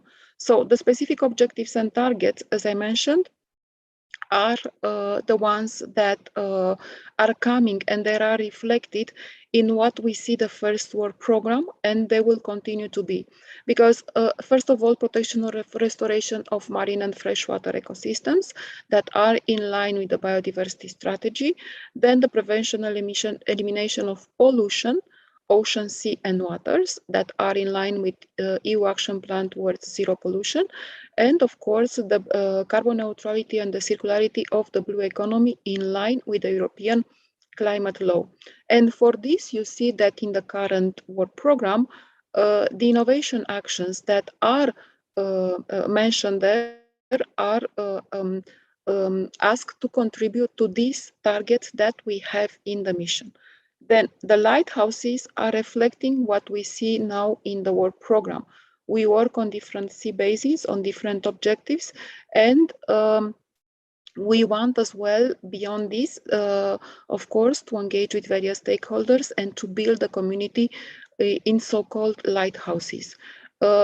We as well, our aim is to develop an implementation charter that is going to be broadly discussed with various stakeholders in different sea basins. And of course, we'll be happy to have the input of all the relevant stakeholders, all the ones that are interested in this finalization. We are starting today afternoon with a side event for the One Ocean Summit that is organized in Brest by the French presidency, and have the first exchanges with the stakeholders on this charter.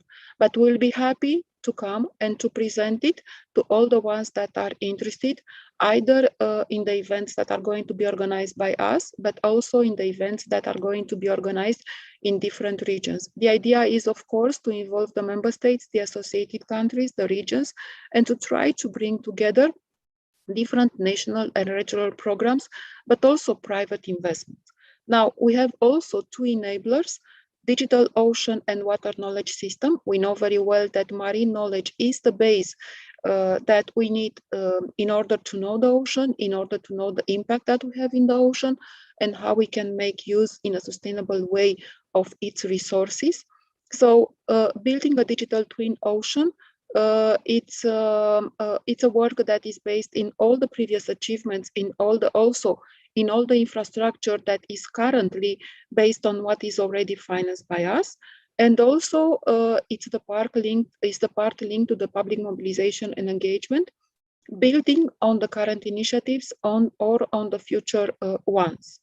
How we are going to work? We are going to work in a first place. So these are the work programs that are going to cover under 2024.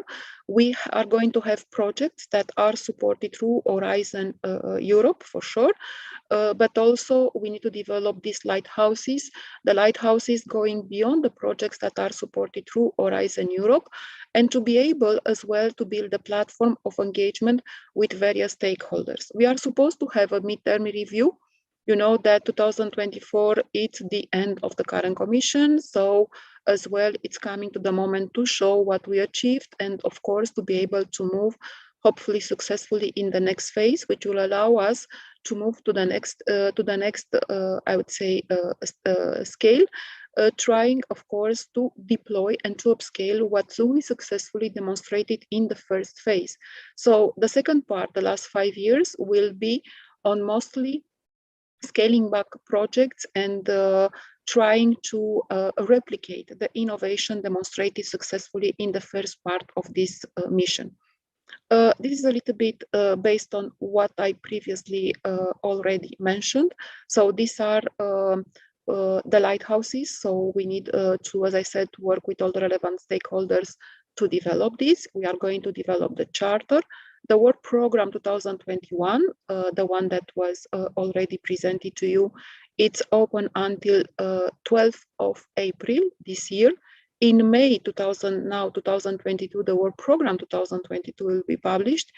And the start of the first project, the work program 2021, probably December this year or beginning of next year. We want to be able as well to build and to create links with other EU and national programs, and of course to work on all the actions that are looking at how we can outreach to various citizens in Europe, to various stakeholders, citizen engagement, literacy, but also all the actions to support the knowledge system. And this is linked as well with the developments that are taking place in the current Ocean Science Decade under the UN. Now, I think that there are a lot of elements which already have been presented here. I will not insist, just briefly presenting you and probably trying to answer to some of the questions that were previously addressed. So the lighthouses are focusing around the sea basin, around the river basins as well. And these are included in the first part of the mission and linked to its objectives. Already you are probably aware about the free calls and the ones that it's going to support the infrastructure. I want to come to here and just to mention some elements. So the innovation actions, which are most of the part of the work program, and they are looking at the pilot to demonstration project, looking to, of course, to demonstrate the viability of the solution and how this can be further demonstrated, but also probably market replication, be able to arrive to the market and to the market replication activities. They are involving, and that, of course, according to the rules of Horizon Europe, at least 3 countries that are part of Horizon Europe. So here we are not speaking only about the member states, but we are speaking also about the associated countries. What it said as well, that these 3 countries have to be in the basin that is mentioned in the call. So I'm going to take as an example, we have Atlantic and Arctic, looking at the restoration of the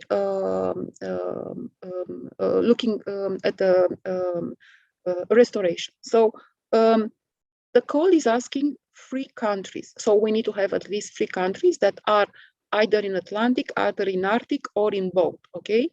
But the call it's asking as well the involvement of at least five associated regions.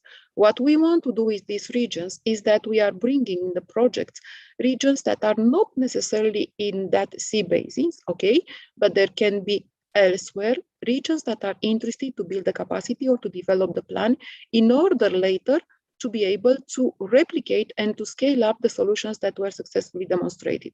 So our idea behind is that even if some challenges are identified in terms of demonstration in some sea basin, it doesn't mean that they are belonging, they are specific only to that regions. Pollution is not only relevant for Mediterranean, pollution is relevant for our rivers, pollution is relevant for all the sea basins, and we want, through these associated regions, to be able, if there are innovative things developed, that this can be further taken in other places across Europe. I would say that the most valuable the project when the regions are scattered, I would say, across Europe. The idea is, of course, not to have only regions from the same countries that are already in the project. There is something that will make clear also to the evaluators. The idea, as I said, to have really projects that have an European dimension. So this is something that I wanted to mention because was previously asked.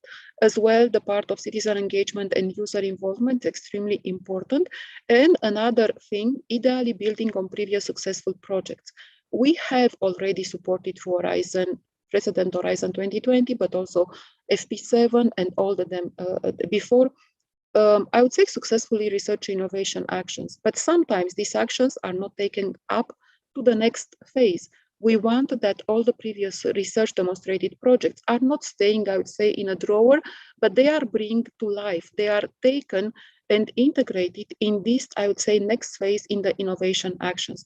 So consider this as well, that build on what was successfully demonstrated in the previous not only framework program at European level, but also maybe at country level. So if there are research innovation actions that for the moment they did not, I would say, have the possibility to be moved to the stage of the innovation action, integrate them and show this in the call that you are going to propose. So this is something to be considered.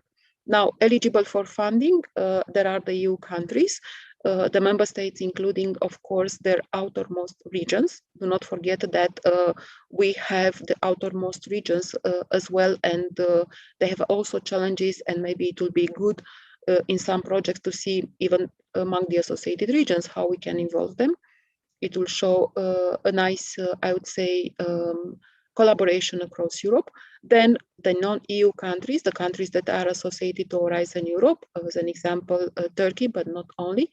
And then there are specific also cases, affiliated entities established in countries eligible for funding, EU bodies and international organizations. Now, there are the overview of topic, which already was presented, and there are going on the objectives of the mission. I'm not going to insist on this. It's just showing that the European blue parks are eligible all across Europe, so they can be implemented. They are not They are not region specific. The idea is, of course, to put and to show the development of innovative solution for the protection, conservation, and enhancement of the EU blue capital in a biogeographical area or a marine region. We know very well that it's quite important to restore our marine and freshwater ecosystems.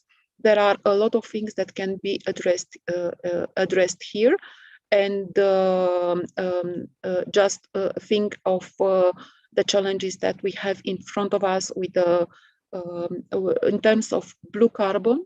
This is something we know very well that, let's take an example, algae in the sea can represent, can create a problem, but in the same time, they can be a source of for other industry, but also maybe considering that some seagrass that is planted, so a human intervention, can also have a contribution in terms of carbon sequestration, and probably at a certain point offsetting when we are going to have maybe specific rules on this at European level.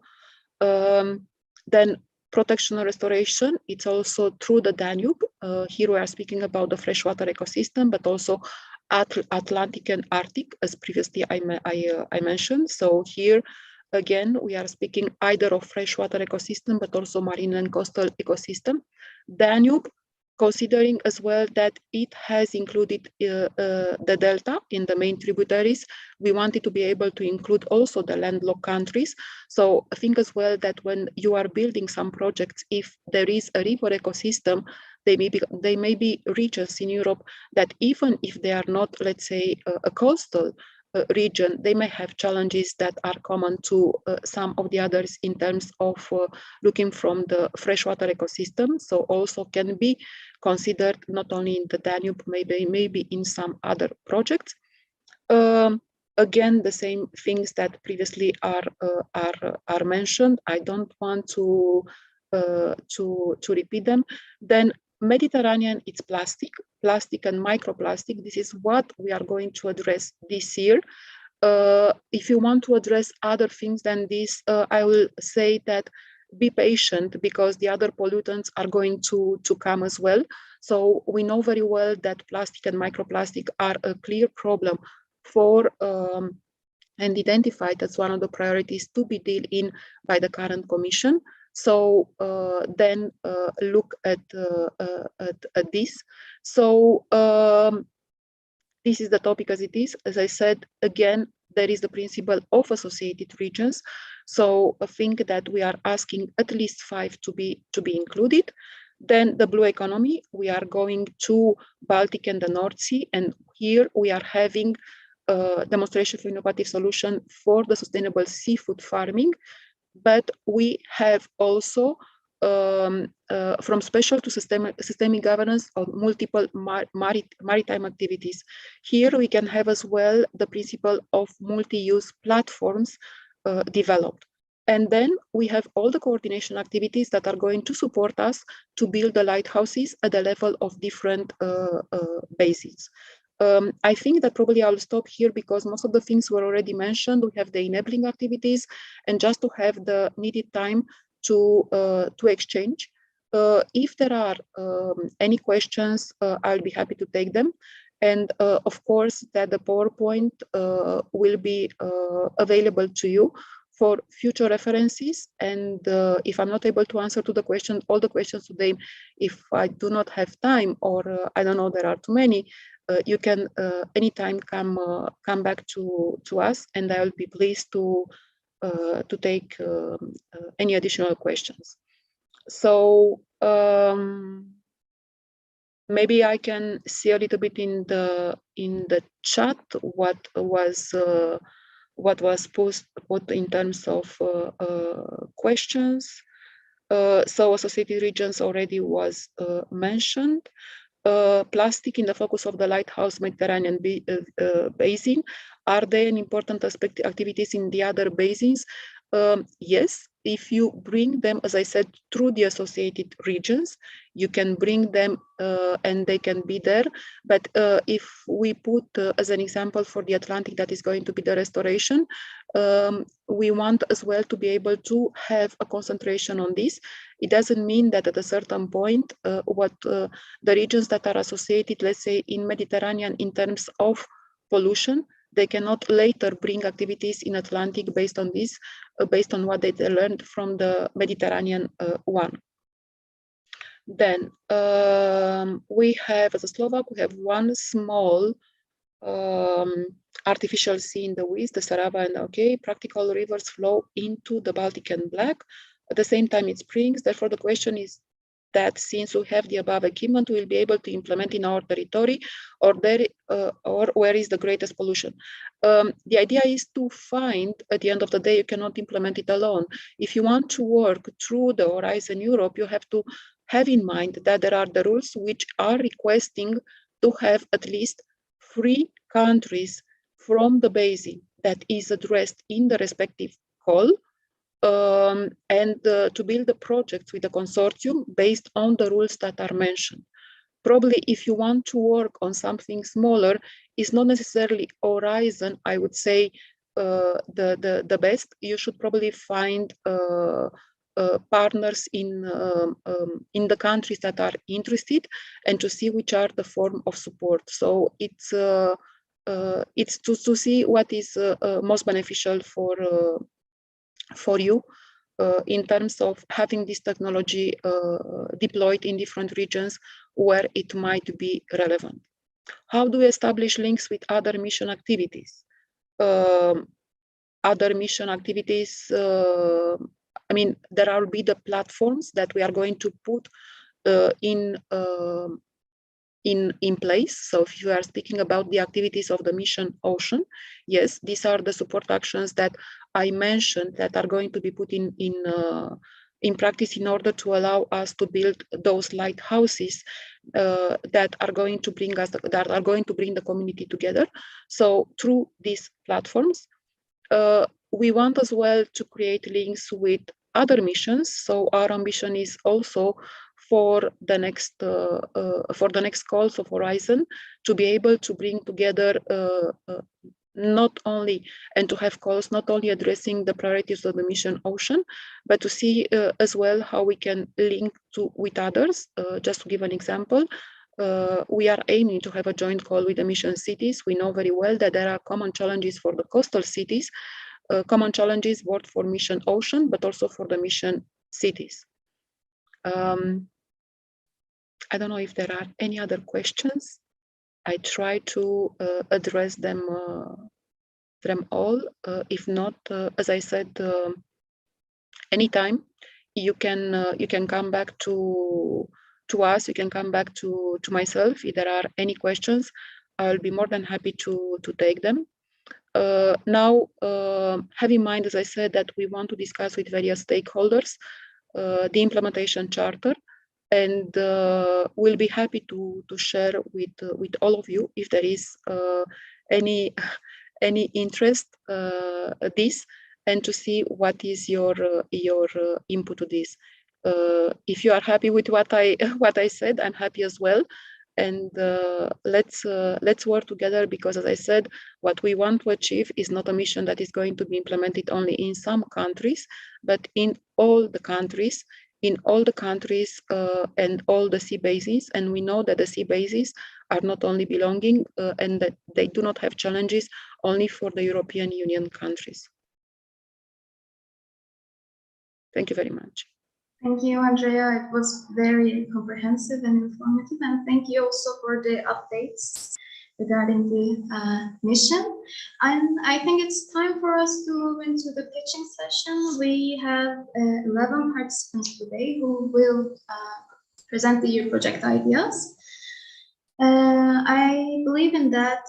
Our first guest is a Turkish voice. Ali Serpen Güzel is working at Koç University Microphotonics Research Laboratory. If Ali Bey is ready, I think we can start with him. And thank you one more time.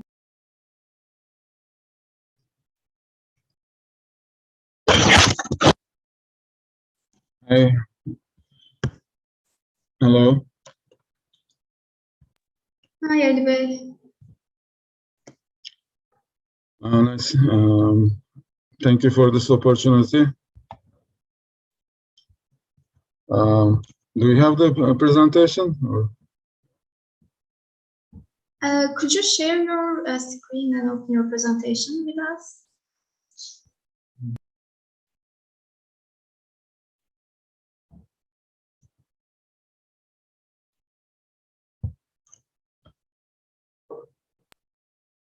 I also would like to inform everyone that each presentation will take 5 minutes. Mm-hmm.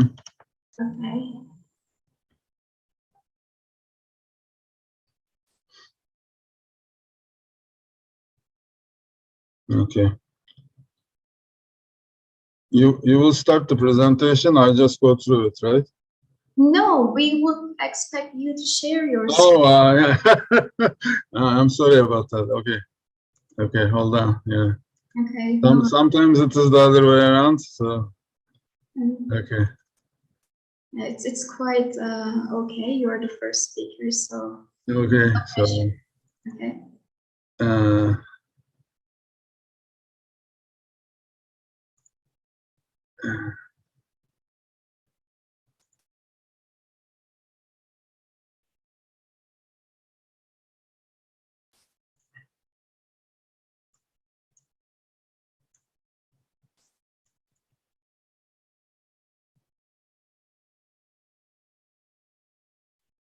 Okay. I am in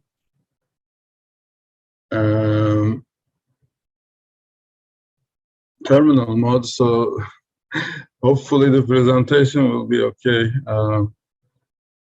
Okay, so let me share that. I haven't done this. No. Share screen.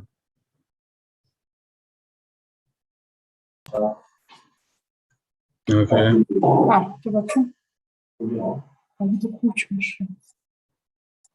Okay. If I go to presentation mode, you still see it?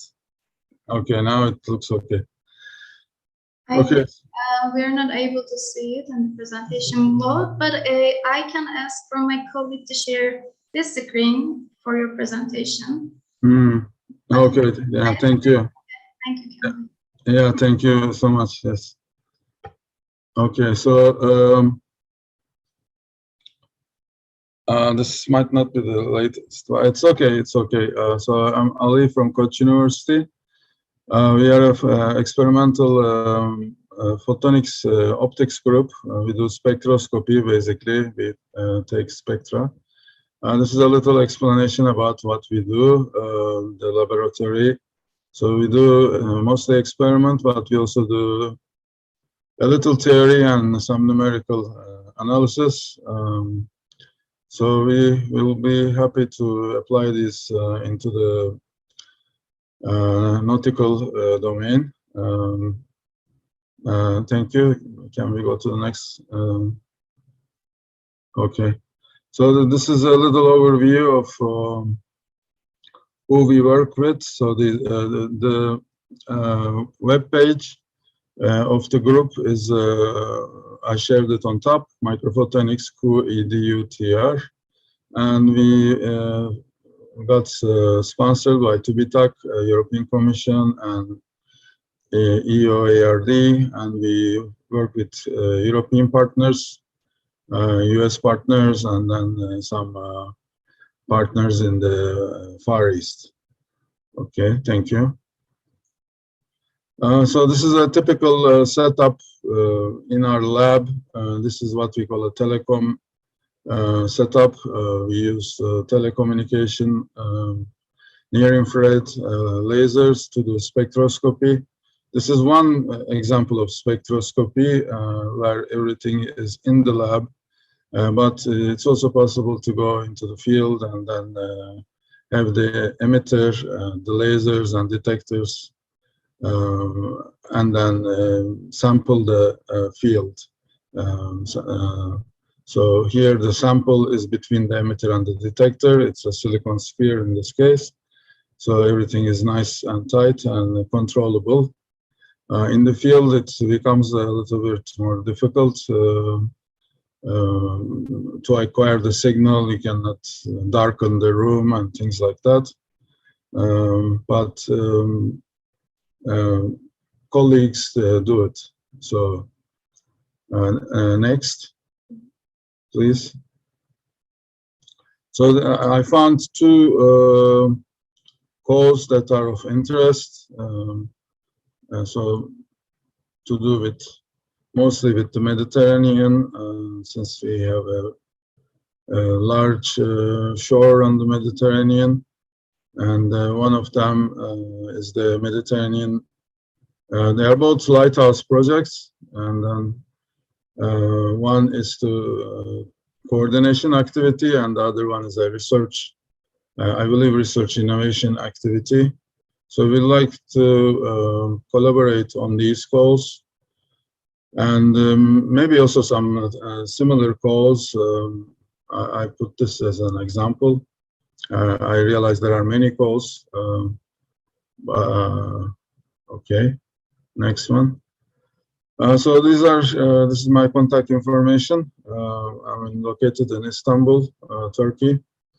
This is my office number and email, and couple publication. The publication on the right is a news article, news magazine article. It's a little old now, but it describes what we do in the lab. And the other one is an edited book for our advisor on occasion of his retirement from Yale. So it gives a nice overview of what is possible in spectroscopy in the lab and also in the field. Okay, thank you very much. Looking forward to other presentations. Thank you. I think now we have a speaker from the RGM, Dominic Leonet. I think the floor is yours. Thank you very much. Do you hear me? Yes, you're, yeah, we hear you perfectly. Great. So I'm going to share my screen.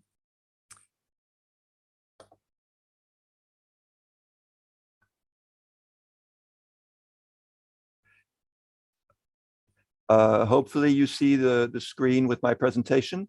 Yes, you can. Okay. So my name is Dominique Vionnet. I work at the French Geological Survey, BRGM, in France. And first of all, I'd like to thank the organizers for giving me this opportunity to make a presentation. What is the BRGM? Well, the French Geological Survey is France's reference public institution for earth science applications.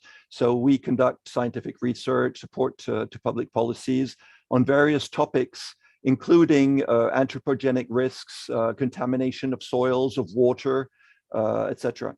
We're currently coordinating a large Green Deal project called Promises that's aimed at building strategies for the prevention and remediation of persistent and mobile pollutants, particularly the so-called PFAS, fluorinated compounds, in soil, water, and sediment. So it's a large project with about 28 partners from 9 European countries. We're also coordinating the Soil Val project, which is aimed at assessing how soil biodiversity functions and ecosystem services can be better recognized in land use planning. So we're essentially experts in soils that are degraded, contaminated, and experts of soil uses that are alternative to agricultural uses. And earlier on, Mr. Chatsikostas reminded us that this call was also aimed at alternative uses to agriculture uses. So we specialize in the sustainable management of contaminated soils, soil characterization, contaminant fate and transport, etc. We're involved in developing innovative soil remediation technologies for inorganic and organic or mixed contamination.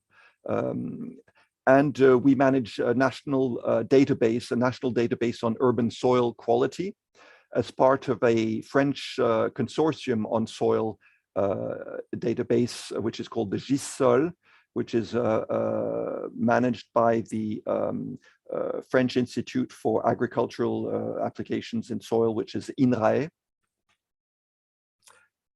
In terms of a project idea, well, we are seeking to join a consortium on the soil, Mission Soil 2.2 on validating and developing indicators for soil health and functions to contribute our expertise on alternative soil uses, alternative to agriculture uses, in particular, aiming to take into account soil functions for urban soils and achieving the objective of net zero soil take, net zero uptake by 2050, which is an important EU objective. This is an illustration of the notion of soil use cycles in urban planification, where soil can go from one use to another, provided a certain number of measures that rely on indicators, and we work on developing such indicators. So, if you have if you know of opportunities for such input to an existing initiative, well, please don't hesitate to contact me at this address. Thank you very much.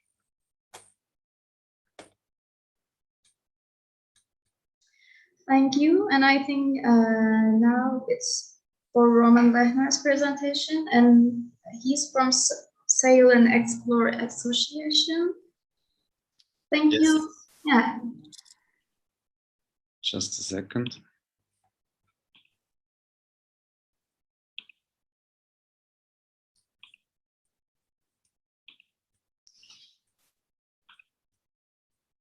Can you see the presentation?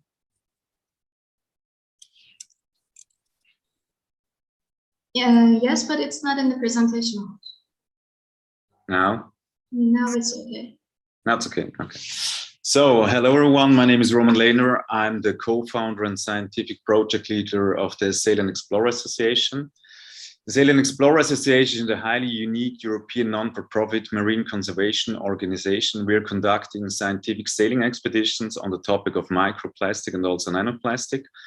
But next to that, we also do technological innovation. So, for example, we are at the very moment trying to set up new trawl systems, which are not only able to collect microplastics on the surface waters, but to also are able to dive down like a little submarine and take microplastic samples at different depths. We are conducting our scientific expeditions together with citizen scientists. That's also how we finance our expeditions, but we always also work closely together with local universities. And the most important thing, all the outcome of our expeditions are being published in peer-reviewed scientific publications. At the very moment, we have different study fields, which include, for example, the Azores, and within the Mediterranean, Italy and Greece. In Italy, we have two study grounds, the Ligurian Sea and the Aeolian Islands. We're also sampling in Egypt, the Great Barrier Reef and Samoa. In Italy, the studies we are conducting are long-term studies, so we're trying to monitor the microplastic concentration, and within over 10 years, we already have data for 3 years, and this year we'll conduct for the 4th year an expedition. But we also do, next to marine microplastic sampling, terrestrial aquatic sampling. So within Switzerland, we have a project where we collect microplastics on an altitude of 1,900 meters on alpine lakes. We have a bunch of collaboration partners. So on one side, we have academical collaboration partners like, for example, EPFL and ETH and the Adolf Merkel Institute from Zurich. We do have international collaboration partners within Europe. So we have the Stazione Zoologica Anton Dorn from Italy, who's collaborating with us on all the expeditions we do conduct in Italy. We have the HCMR, the Hellenic Center for Marine Research, helping us out or collaborating with us for our Greece expeditions. And we are already also enrolled in a European Horizon 2020 project called Nautilus. If you would like to get more information about our collaboration partners, feel free, please, also to go on our website and to check out the links to them. As I mentioned beforehand, one of our main aims is at the very end that we are not just collecting samples and data for the sake of it, but we would like to publish everything. That's what we do. So on one side, we are publishing all the outcomes of our expeditions, but next to that, we also conduct some further research. So we have, next to the sampling activities, we are also involved into other research topics, like, for example, the production and synthesis of nanoplastics, which are possible biomarker plastics for first in vitro or environmental studies, for example, as a spiking material. And we're also working on the topic of micro nanoplastics and the impact on human health. We have developed, together with our collaboration partners, a 3D human intestinal model, which got published 2 years ago, which we can use to expose to different kind of plastic types to see if there is any possible adverse effect detectable. So, but why are we now, or why do I give this pitch here? Because we are looking for partners for a project within the Mediterranean. So within the Mediterranean, we would like to set up a bigger survey all over the Mediterranean, where we would like to collect microplastic samples with a focus on microplastics below 200 microns, because this is our aim. We are more interested in the really smaller size plastics than the bigger size plastics. And we have already conducted a very interesting study in the Great Barrier Reef, where we sampled down to 50 microns. And the interesting outcome was that down to 300 microns, there was literally no plastic visible within the net, but within the fraction of 50 to 300 microns, we had up to 60 times more plastics. So we are looking for collaboration partners within Europe who could help us out regarding the sampling procedure, like the digestion, so like lab work, but also the characterization of micro nanoplastics, offering us the opportunity to use their technology, for example. One of our main aims is also to focus on the nanoplastic detection, which is a hard one, but we will have the test material to spike, for example, environmental samples. We will soon publish this on the production of the nanoplastics that we have done. And on the other side, we would also be highly interested in finding collaboration partners which can also offer us maybe access to scientific vessels within the Mediterranean Sea to conduct those expeditions, maybe also in a broader scale and not just in a small scale as we do it right now. So feel free to get in touch with me. Please check also out our website, sailandexplore.com, and it would be great if we could set up a collaboration with any one of you guys. Thank you very much. Okay, thank you. Now I think we can move with the Sergio Casada, and he's from Italy, and yeah. Yes, good morning, everybody. Can you hear me? Yes, it's perfect. Okay, let me share the screen.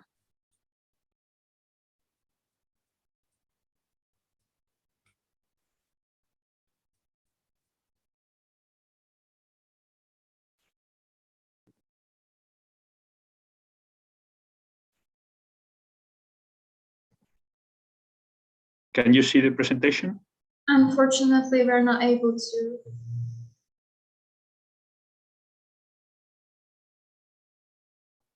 But if it's okay, my colleague also share his screen for you.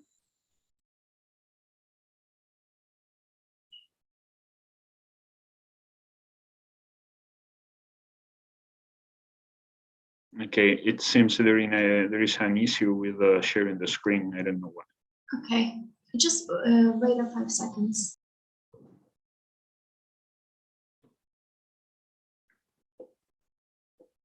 Okay, perfect.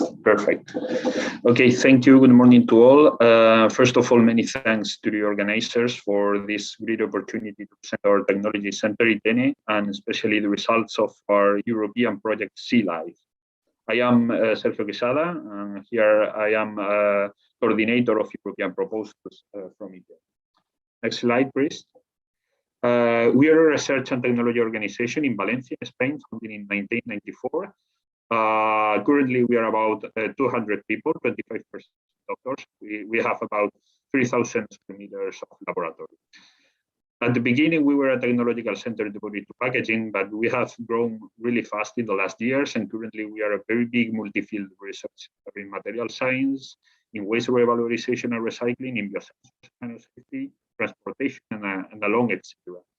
As you can see, we are very active in European financial lines, research and development. Just in the H2020 program, in the last 6 years, we have participated so far in 34 European projects with 8 coordinations. Here, you can see in the next slide, please. Here you can see a breakdown of our returns in all of these projects. These are our 4 departments, and as you can see, they allow us to deploy a very coherent and aggressive participation strategy. So regarding the recent mission call, in the next slide, I will present you the project Sea Life. Next slide, please.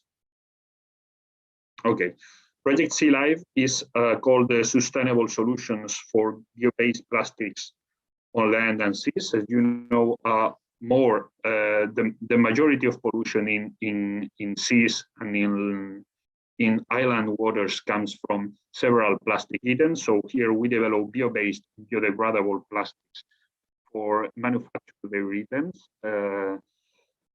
In this project, as you can see, TENE leads and coordinates this initiative formed by 24 partners in 13 different countries and valued in 10 million euros. Next slide, please. No, that was the previous slide.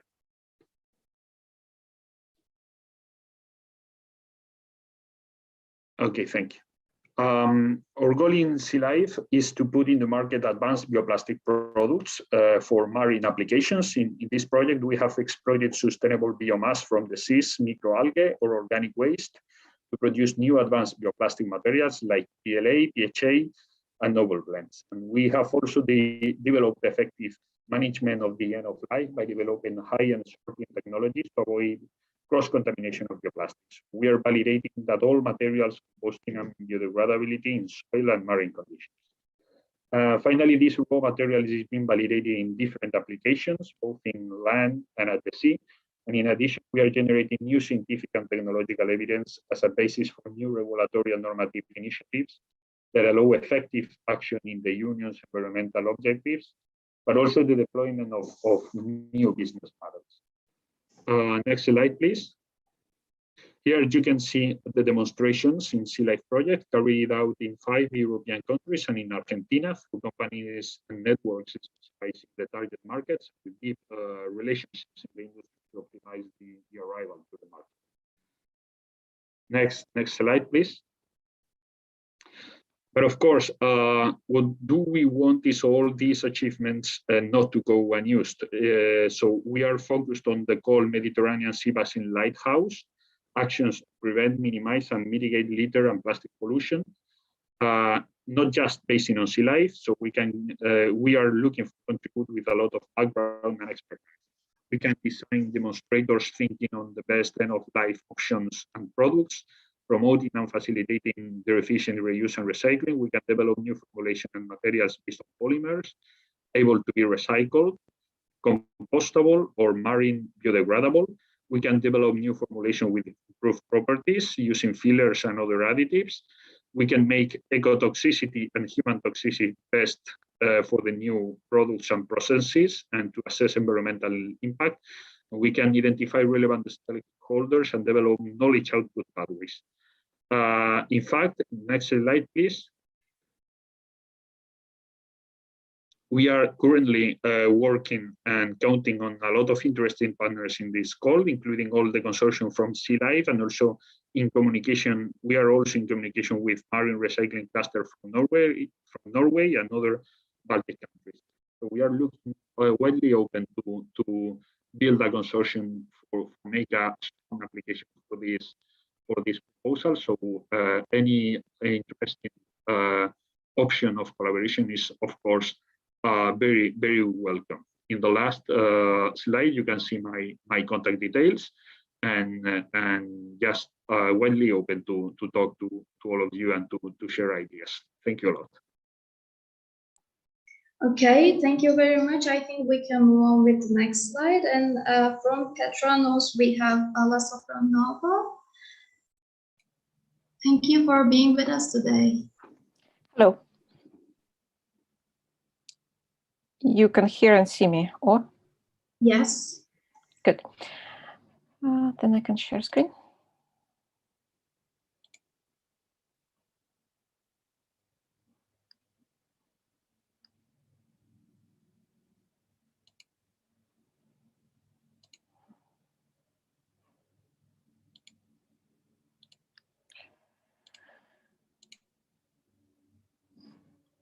Yes, and you can see the presentation now. Yes, it's perfect. Thank you. Again, my name is Alla Safranova. Thank you very much for allowing the pitching today. I am the CEO and founder of Petronos, and quick note on organization. We are Norway registered small enterprise, founded in 2018, and we are very well supported by the Research Council of Norway. Twice we win the prize for innovation, and in 2019 and 21. And the major competence Petronos have is the data science and machine learning in all type of the biologically and environmentally inspired media. I will show the example of the project later, but just to say a couple words about myself. I have expertise in data science and data-driven modeling for 12 years. I have more than 5 years on the product management. I've been external censor for Institute of Physics here in Bergen in Norway. I also been external censor for Institute in South Africa and Austria. And as I said, we have some multiple grants from Norwegian Research Council, not only as the private company, but also as myself as the PI. And we participated in EU Horizon 2020 project before, so I have the expertise on how to write the proposal and how to steer the consortium. Now comes a description of our research interest. As I said, we are data-driven predictive modeling for decision support and proactive management. This is what we do in partnership with another company that calls Sustainavate, and also Norwegian registered company. An idea is such, here's the picture, that we using the data and big data mining and data integration that we can get from different sources. It could be environmental data, it could be data observation with Sustainavate. For example, we provide in the service for the Dutch fleet. So that means it's some catch and fish landing information that available over that network. Then through the data mining, we can deliver the report on the probability of, let's say in this way, a fish to exist in this or another area in such and such condition, or in a given time, or for the given purposes. For example, if the fishermen want to avoid the bycatch, we can provide such a service where we can identify the areas where the bycatch is most likely happen. This is our business interest and our business model, which we're working for several years already. And just to say that we mapping the environmental data into biology or human-driven phenomena, and the report can come as API-based report or some report via web interfaces. Now the project idea, we're moving a little bit from our favorite marine side, and we would like to go towards Horizon Soil 0202 for validating and for the development indicator for soil health and functions. It's pretty much the same as we're doing right now. The only difference, we're doing it on land, and it calls the listening to the soil. Here we want a sensor and being data science enforced and support the decision to monitor and forecast the soil health. Mostly it's done over monitoring the pH state and the moisture of the soil and the sound recognition. So it comes as advisory service for sustainable management of the soils, mostly agriculture use soils. It's promote the effective use of digitalization within the conservation areas, health monitoring, for example, as I said, agriculture and farming activity. And interactive monitoring and forecasting system will be provided. So that means we not only know what's going on now, but with the system, we aim to predict at least the trend where the soil health is going. So objective of our proposal is to integrate the historical environmental data with the observation given by sensor, or if it comes to that extent, we can also address the satellite images. We want to understand the soil and ecosystem services via the data analysis. So that means we select a list of indicators. We want to establish, first of all, the list of the indicators that are baseline today, and then develop the ranked list, and then provide and build the decision support system and validate it upon end users. So expected result, as I said, the list of validated indicators of soil health and API or web-based system for soil health monitoring, forecasting, and decision support. What we have now, we have Petros Sustainavate as coordinator and co-coordinator of the project, since we come in with the idea. And then we're looking for the partners. First of all, we're looking for pilot sites who would like to be in a consortium and try our approach. And it could be a farming site, it could be a conservation area. So I'm looking for partners who represent the municipalities, for example, who could guide us and help us to service them on the decision making or monitoring the conservation area, especially those conservation areas that are close to agricultural spots. We would like to invite a policymaker, that government or a research institute who help in the government on developing the policy, soil health monitoring specialist, of course, because this is the key indicators, and we need a researcher who has expertise on soil health indicators validation. And in principle, we would also like to hear from people who would develop the cloud-based solution for the product, because this is how we would scale the product. If this is something interesting, or you see the way to participate or collaborate in this proposal, please contact me. There's email, and a telephone email is more preferable. Yes, thank you. Okay, thank you. Now from the University of South Bohemia, we have Eva and Monica, I think, and they will give their presentations. I'm here. I don't know if Monica is around because she had some problem with internet connection. So I don't know if I am able to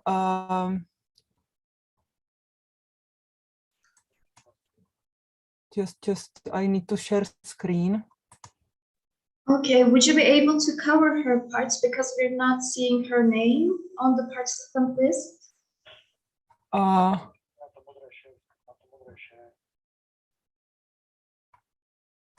Yes. Can you see my presentation? Yes, we can see it. After putting it on a presentation mode, I think you can go with it. Yeah. So is it okay? No, it's not, but I think you can keep it like this and change the numbers of the slides. Yeah. Now? If we don't, yeah, we are because running out of time. Can you see it or no? I am seeing the page of description of the organization. Yeah. There are 2 pages on the left side of the screen. Yeah, so can I start? Okay, you can start, please. Yeah. So our organization is Faculty of Fishery and Protection of Water of the University of South Bohemia in České Budějovice, and we have following parts: Research Institute of Fishery and Hydrobiology, Institute of Aquaculture and Protection of Water, Institute of Complex Systems. Now, CENAQUA is large research infrastructure which is included in the scientific map of large research infrastructure in Czech Republic. The faculty has its disposal experimental facility for the study and research of aquaculture, environmental chemistry and toxicology, hydrobiology, fish disease, reproduction, genetic fish, and crayfish farming. We are a little group. We have so far we study bacterial consortia isolated from waste dump in local area, and we find out that they have ability to metabolize plastic as source, carbon source. We use macroplastic, not microplastic, and we find out that our consortia are able to metabolize polyethylene and polypropylene, which are the most common microplastic in environment, and polyvinyl chloride. We have observed an increase in the concentration of metabolites during 3 months of period, and further mineralization of metabolites during long-term cultivation. Preliminary mass spectroscopy data revealed the presence of shorter polymers and plastic metabolites. We also study ways how to increase plastic degradability and effectivity of bacterial metabolism. We are interested in cold topic, Janubriber Basin Lighthouse. Our project ideas is to remove microplastic particles from water and soil by bacteria, and to develop suitable methodology for removal of plastic pollution from sewage sludge. Our objective, the first one is determination of degradability of plastic in vitro. In this objective, we will use synthetic microplastic to test its degradability by microbial consortia. Microplastic material will be used as sole carbon source. We will detect bacterial growth and determine the catabolic activity of microorganisms during long-term cultivation. We will detect plastic materials by various analytical methods, such as liquid and gas chromatography and various mass spec techniques. Expected results of this objective is description of bacterial metabolism of microplastic. The second objective is in situ application of microplastic bacterial degradation.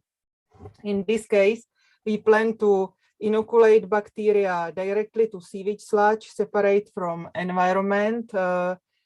We will analytically determine the content of microplastic in sludge and monitor degradation of plastic, of detection of metabolites by above-mentioned analytical methods, and outputs can be used for direct application in water treatment plant. Expected results are methodology for elimination of plastic from sewage sludge. So far, we are a really little group, and we don't have any partners, but we are open to any collaboration, especially with teams which have high experience with microplastic analysis in water solution and soil. So thank you for your attention, and if you are interested in our research, you can contact me by this email. Okay, thank you very much. I think it's time for İlkaz Koca, and she's from Sea Rover, and she is going to give her presentation now.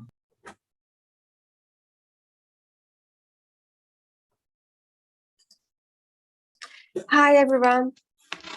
Thank you very much for giving me this opportunity to present our company today. I'm İlkaz from Sea Rover. Can you hear me? Yes, we can hear you clearly. Okay, great. So I'm quickly sharing my presentation.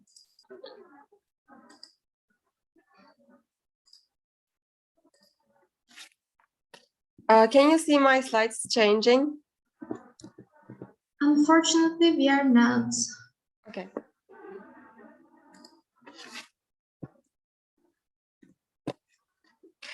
Okay, can you see it now? No, we are not seeing it, but I think it will be better if you go like this. Okay.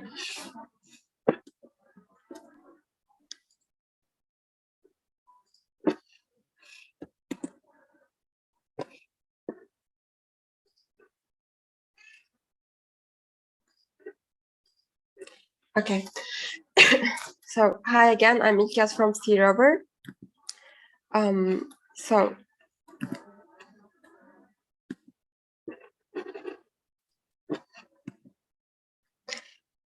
So as Sea Rover, we provide AI, IoT, and robotic solutions for energy and underwater assets, actually.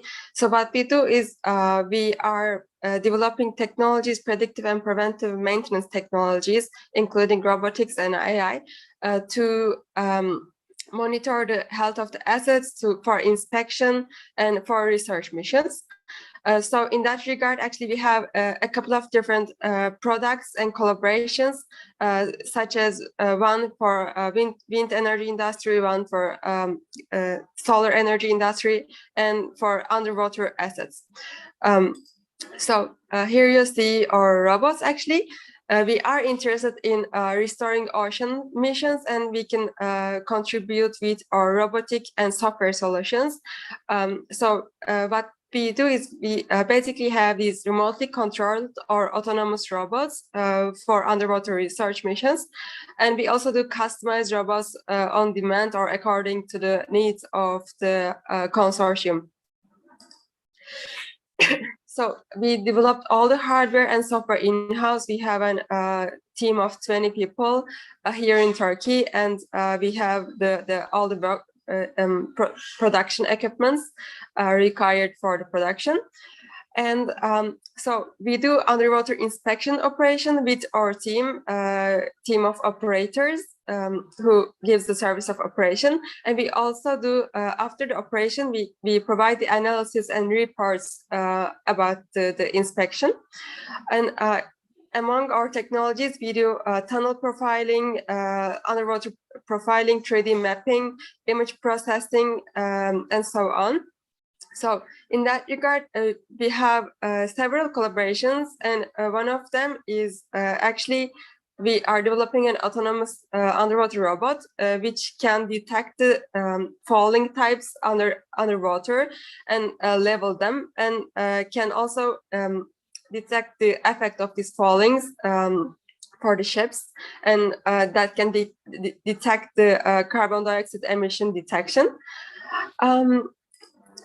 So this is actually not the restoring ocean missions, but it's very related, and it has the same missions which will benefit to the ocean. This is only for an example. I'm giving it for to give you an example. So this is basically an AI and robotic project for falling detection, underwater inspection, and for cleaning the biofouling underwater. We have here 10 partners in the consortium. The consortium leader is Aarhus University from Denmark. We have a couple of other companies here. And what we need in the consortium at the moment is a company or an expert which is an expert on anti-fouling paintings or coatings for the coating analysis part. And among that, we are also open to any kind of collaboration that we can contribute to. We have experience in Horizon projects, EU projects, international, any kind of projects. We are in collaboration with TPI composites, with Milaha energy companies, maritime companies internationally. And we would like to contribute to the Horizon projects that we can be useful of. So please don't hesitate to contact me. You can write me from this email, from my LinkedIn page with this name, or anyway. So that's basically it about Sea Rover. I hope it was clear to you. Thank you very much for this opportunity. You're welcome. I think we have 2 more presentations to go, and one of them is from Ana de Santiago, and she's working at TÜBİTAK, and she's with us now. And yeah, it's your turn. Hello, can you hear me? Can you see me? And can you hear me? Hello? I think we can hear you, but it's not strong. Your voice is not strong. Can you hear me? No? Can you hear me? No, it's we can barely hear you, unfortunately.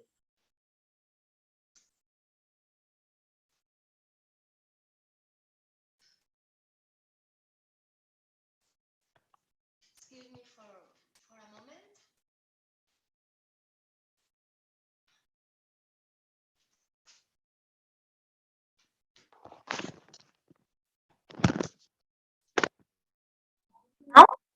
No, it's perfect, and thank you. Can you hear me? Yes, we can hear you. Hello? I think we can hear you, but I'm not sure if you can hear us. I can hear you. Okay, Anna, I think the problem is that with the microphone you cannot hear us, but we can hear you.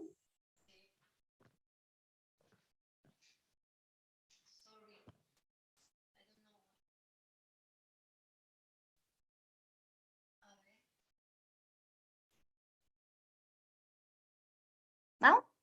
Now do you hear me? Yes, now, yeah. Yes? Yes, we can hear you. Please go ahead. And did you see my screen? We also can see your screen. Okay. Hello. Sorry. Hello, thank you to all. Apologies for not having the logos and the presentation. I'm grateful to the organization for this opportunity.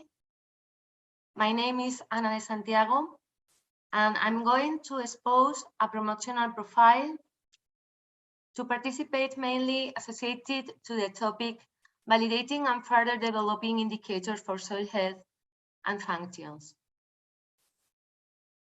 CCTEX is a public institution containing 4 institutes that focuses its research and innovation activities on issues related to agriculture, food, and forestry sectors.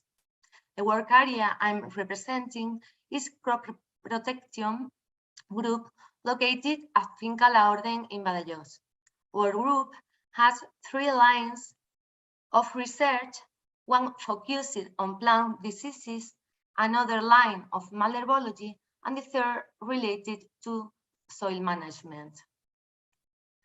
All of them form a multidisciplinary team with a large experience in monitoring soil management practices to enhancing soil health by a robust set of indicators. Our team has been working in soil health for more than 20 years, incorporating organic amendments directly to enhancing soil fertility or associated to soil disinfection techniques, anti-soilage, and integrated with management control. This has been one of the priorities in our group, among others. Sorry. We are supported by other complementary lines focused on irrigation management and crop nutrition in commercial farms. CCTEX could provide analysis of soils indicators developed in our laboratories, but also establishing living labs in a wide diversity crops and soils in our region. Our main contribution to the selected topic are linking to 5 indicators of the 8 proposed by the soil mission. To diminishing soil pollution associated to over-fertilization, our group is working in reducing input for production.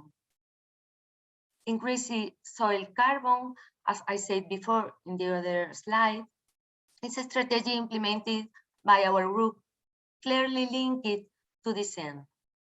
To solve soil nutrients and acidity by calcium amendments, and to identify alternative indicators, we can contribute also with visual symptoms or physiopathies in crops that were derived for over-fertilization and other problems that may affect soil and plant health. Related to soil biodiversity, we perform enzymatic soil activities linking to the nutrient cycle as biochemicals indicators. We have multiple datasets of indicators affected by different management in our pedoclimatic conditions. Other general contributions and capacities not directly related to the topic are the close relations with farmers and the agricultural sector, the ability to attract some regional industries to the project, and other experiences in social aspects with social focus on gender approach for farming. Our center actively participates in other innovation groups connected to the area and area networks. We would like to participate as partners in a consortium to elaborate a call for proposals. If you want contact with us by email, thank you for all.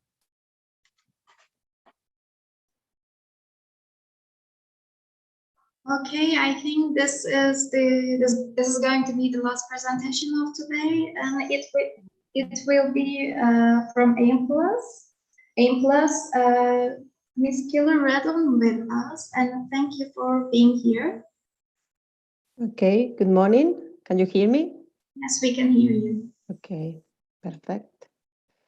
I will share.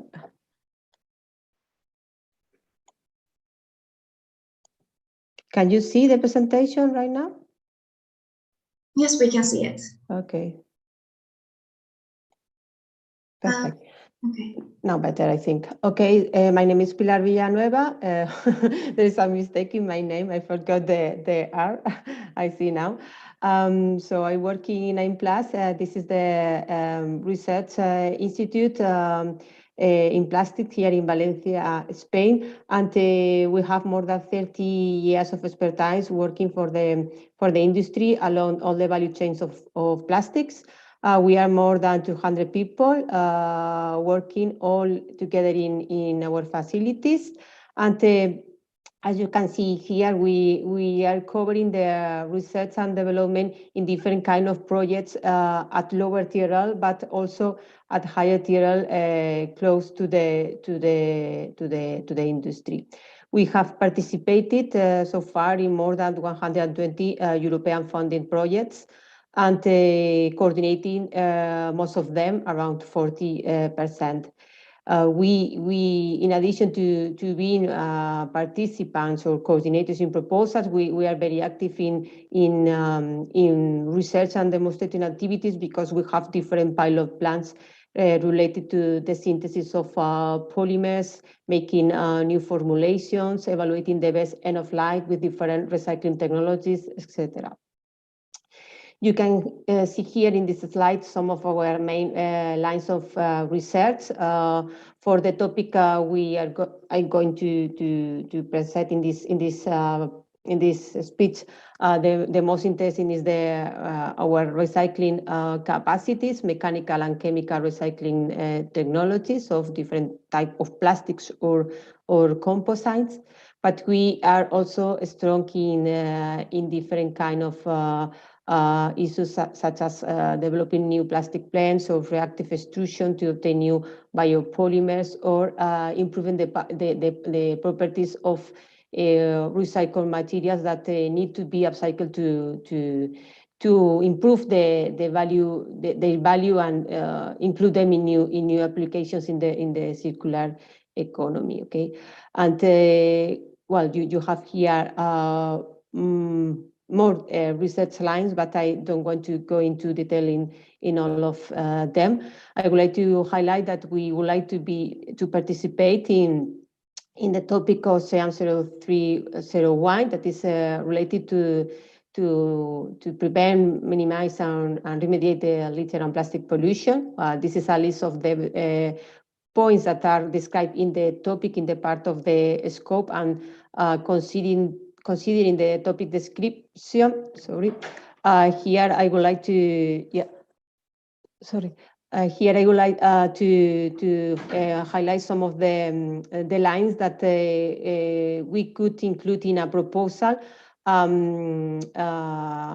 being a partner. Okay, we have a semi-industrial line for the sorting of different kind of waste that it's equipped with a near-infrared technology.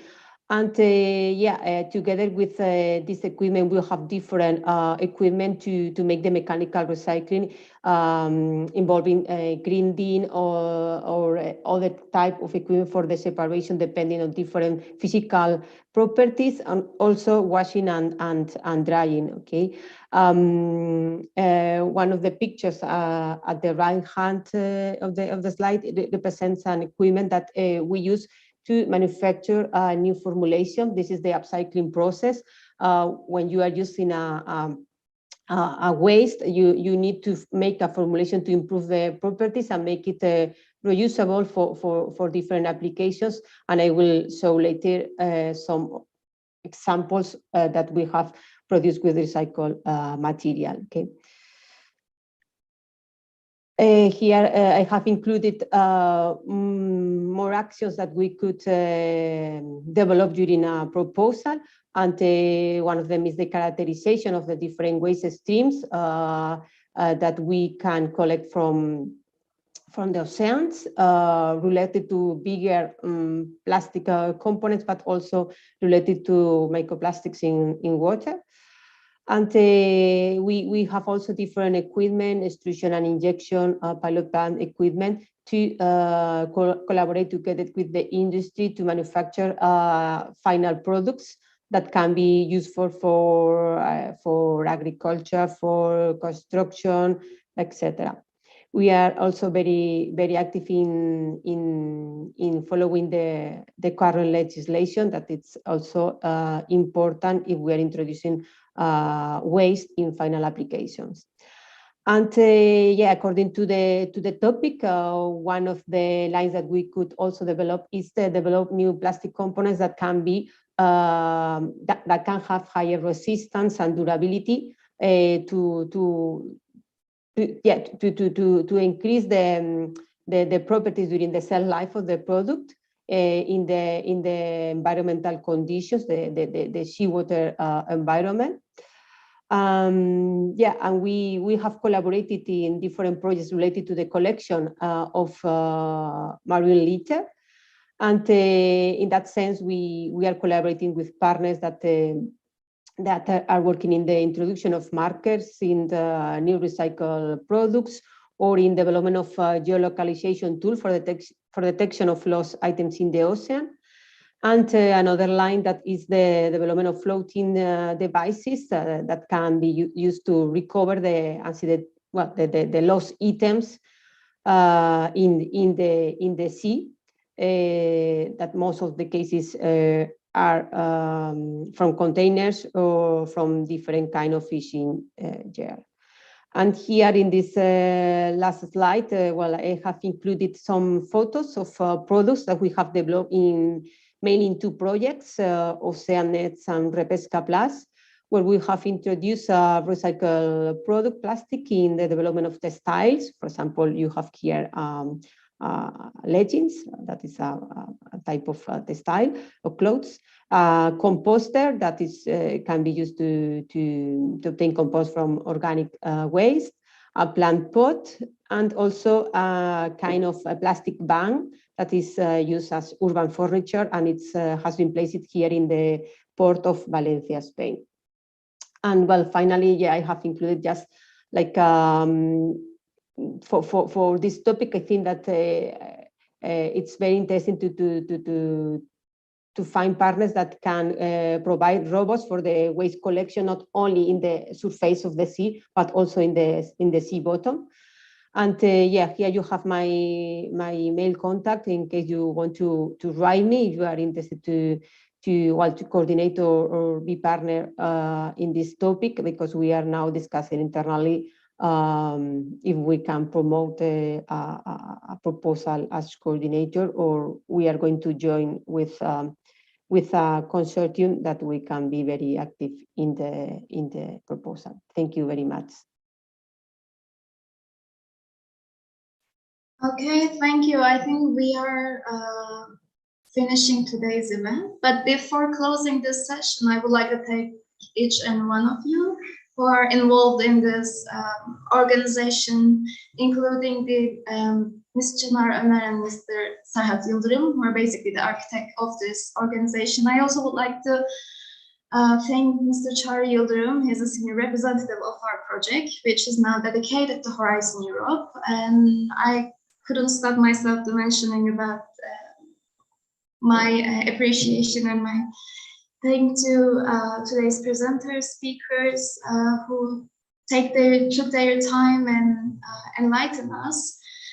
And please be informed that after we take presenters' consent, we will share their presentations with you. And we wish you a great day with your one-to-one meetings. And thank you very much one last time.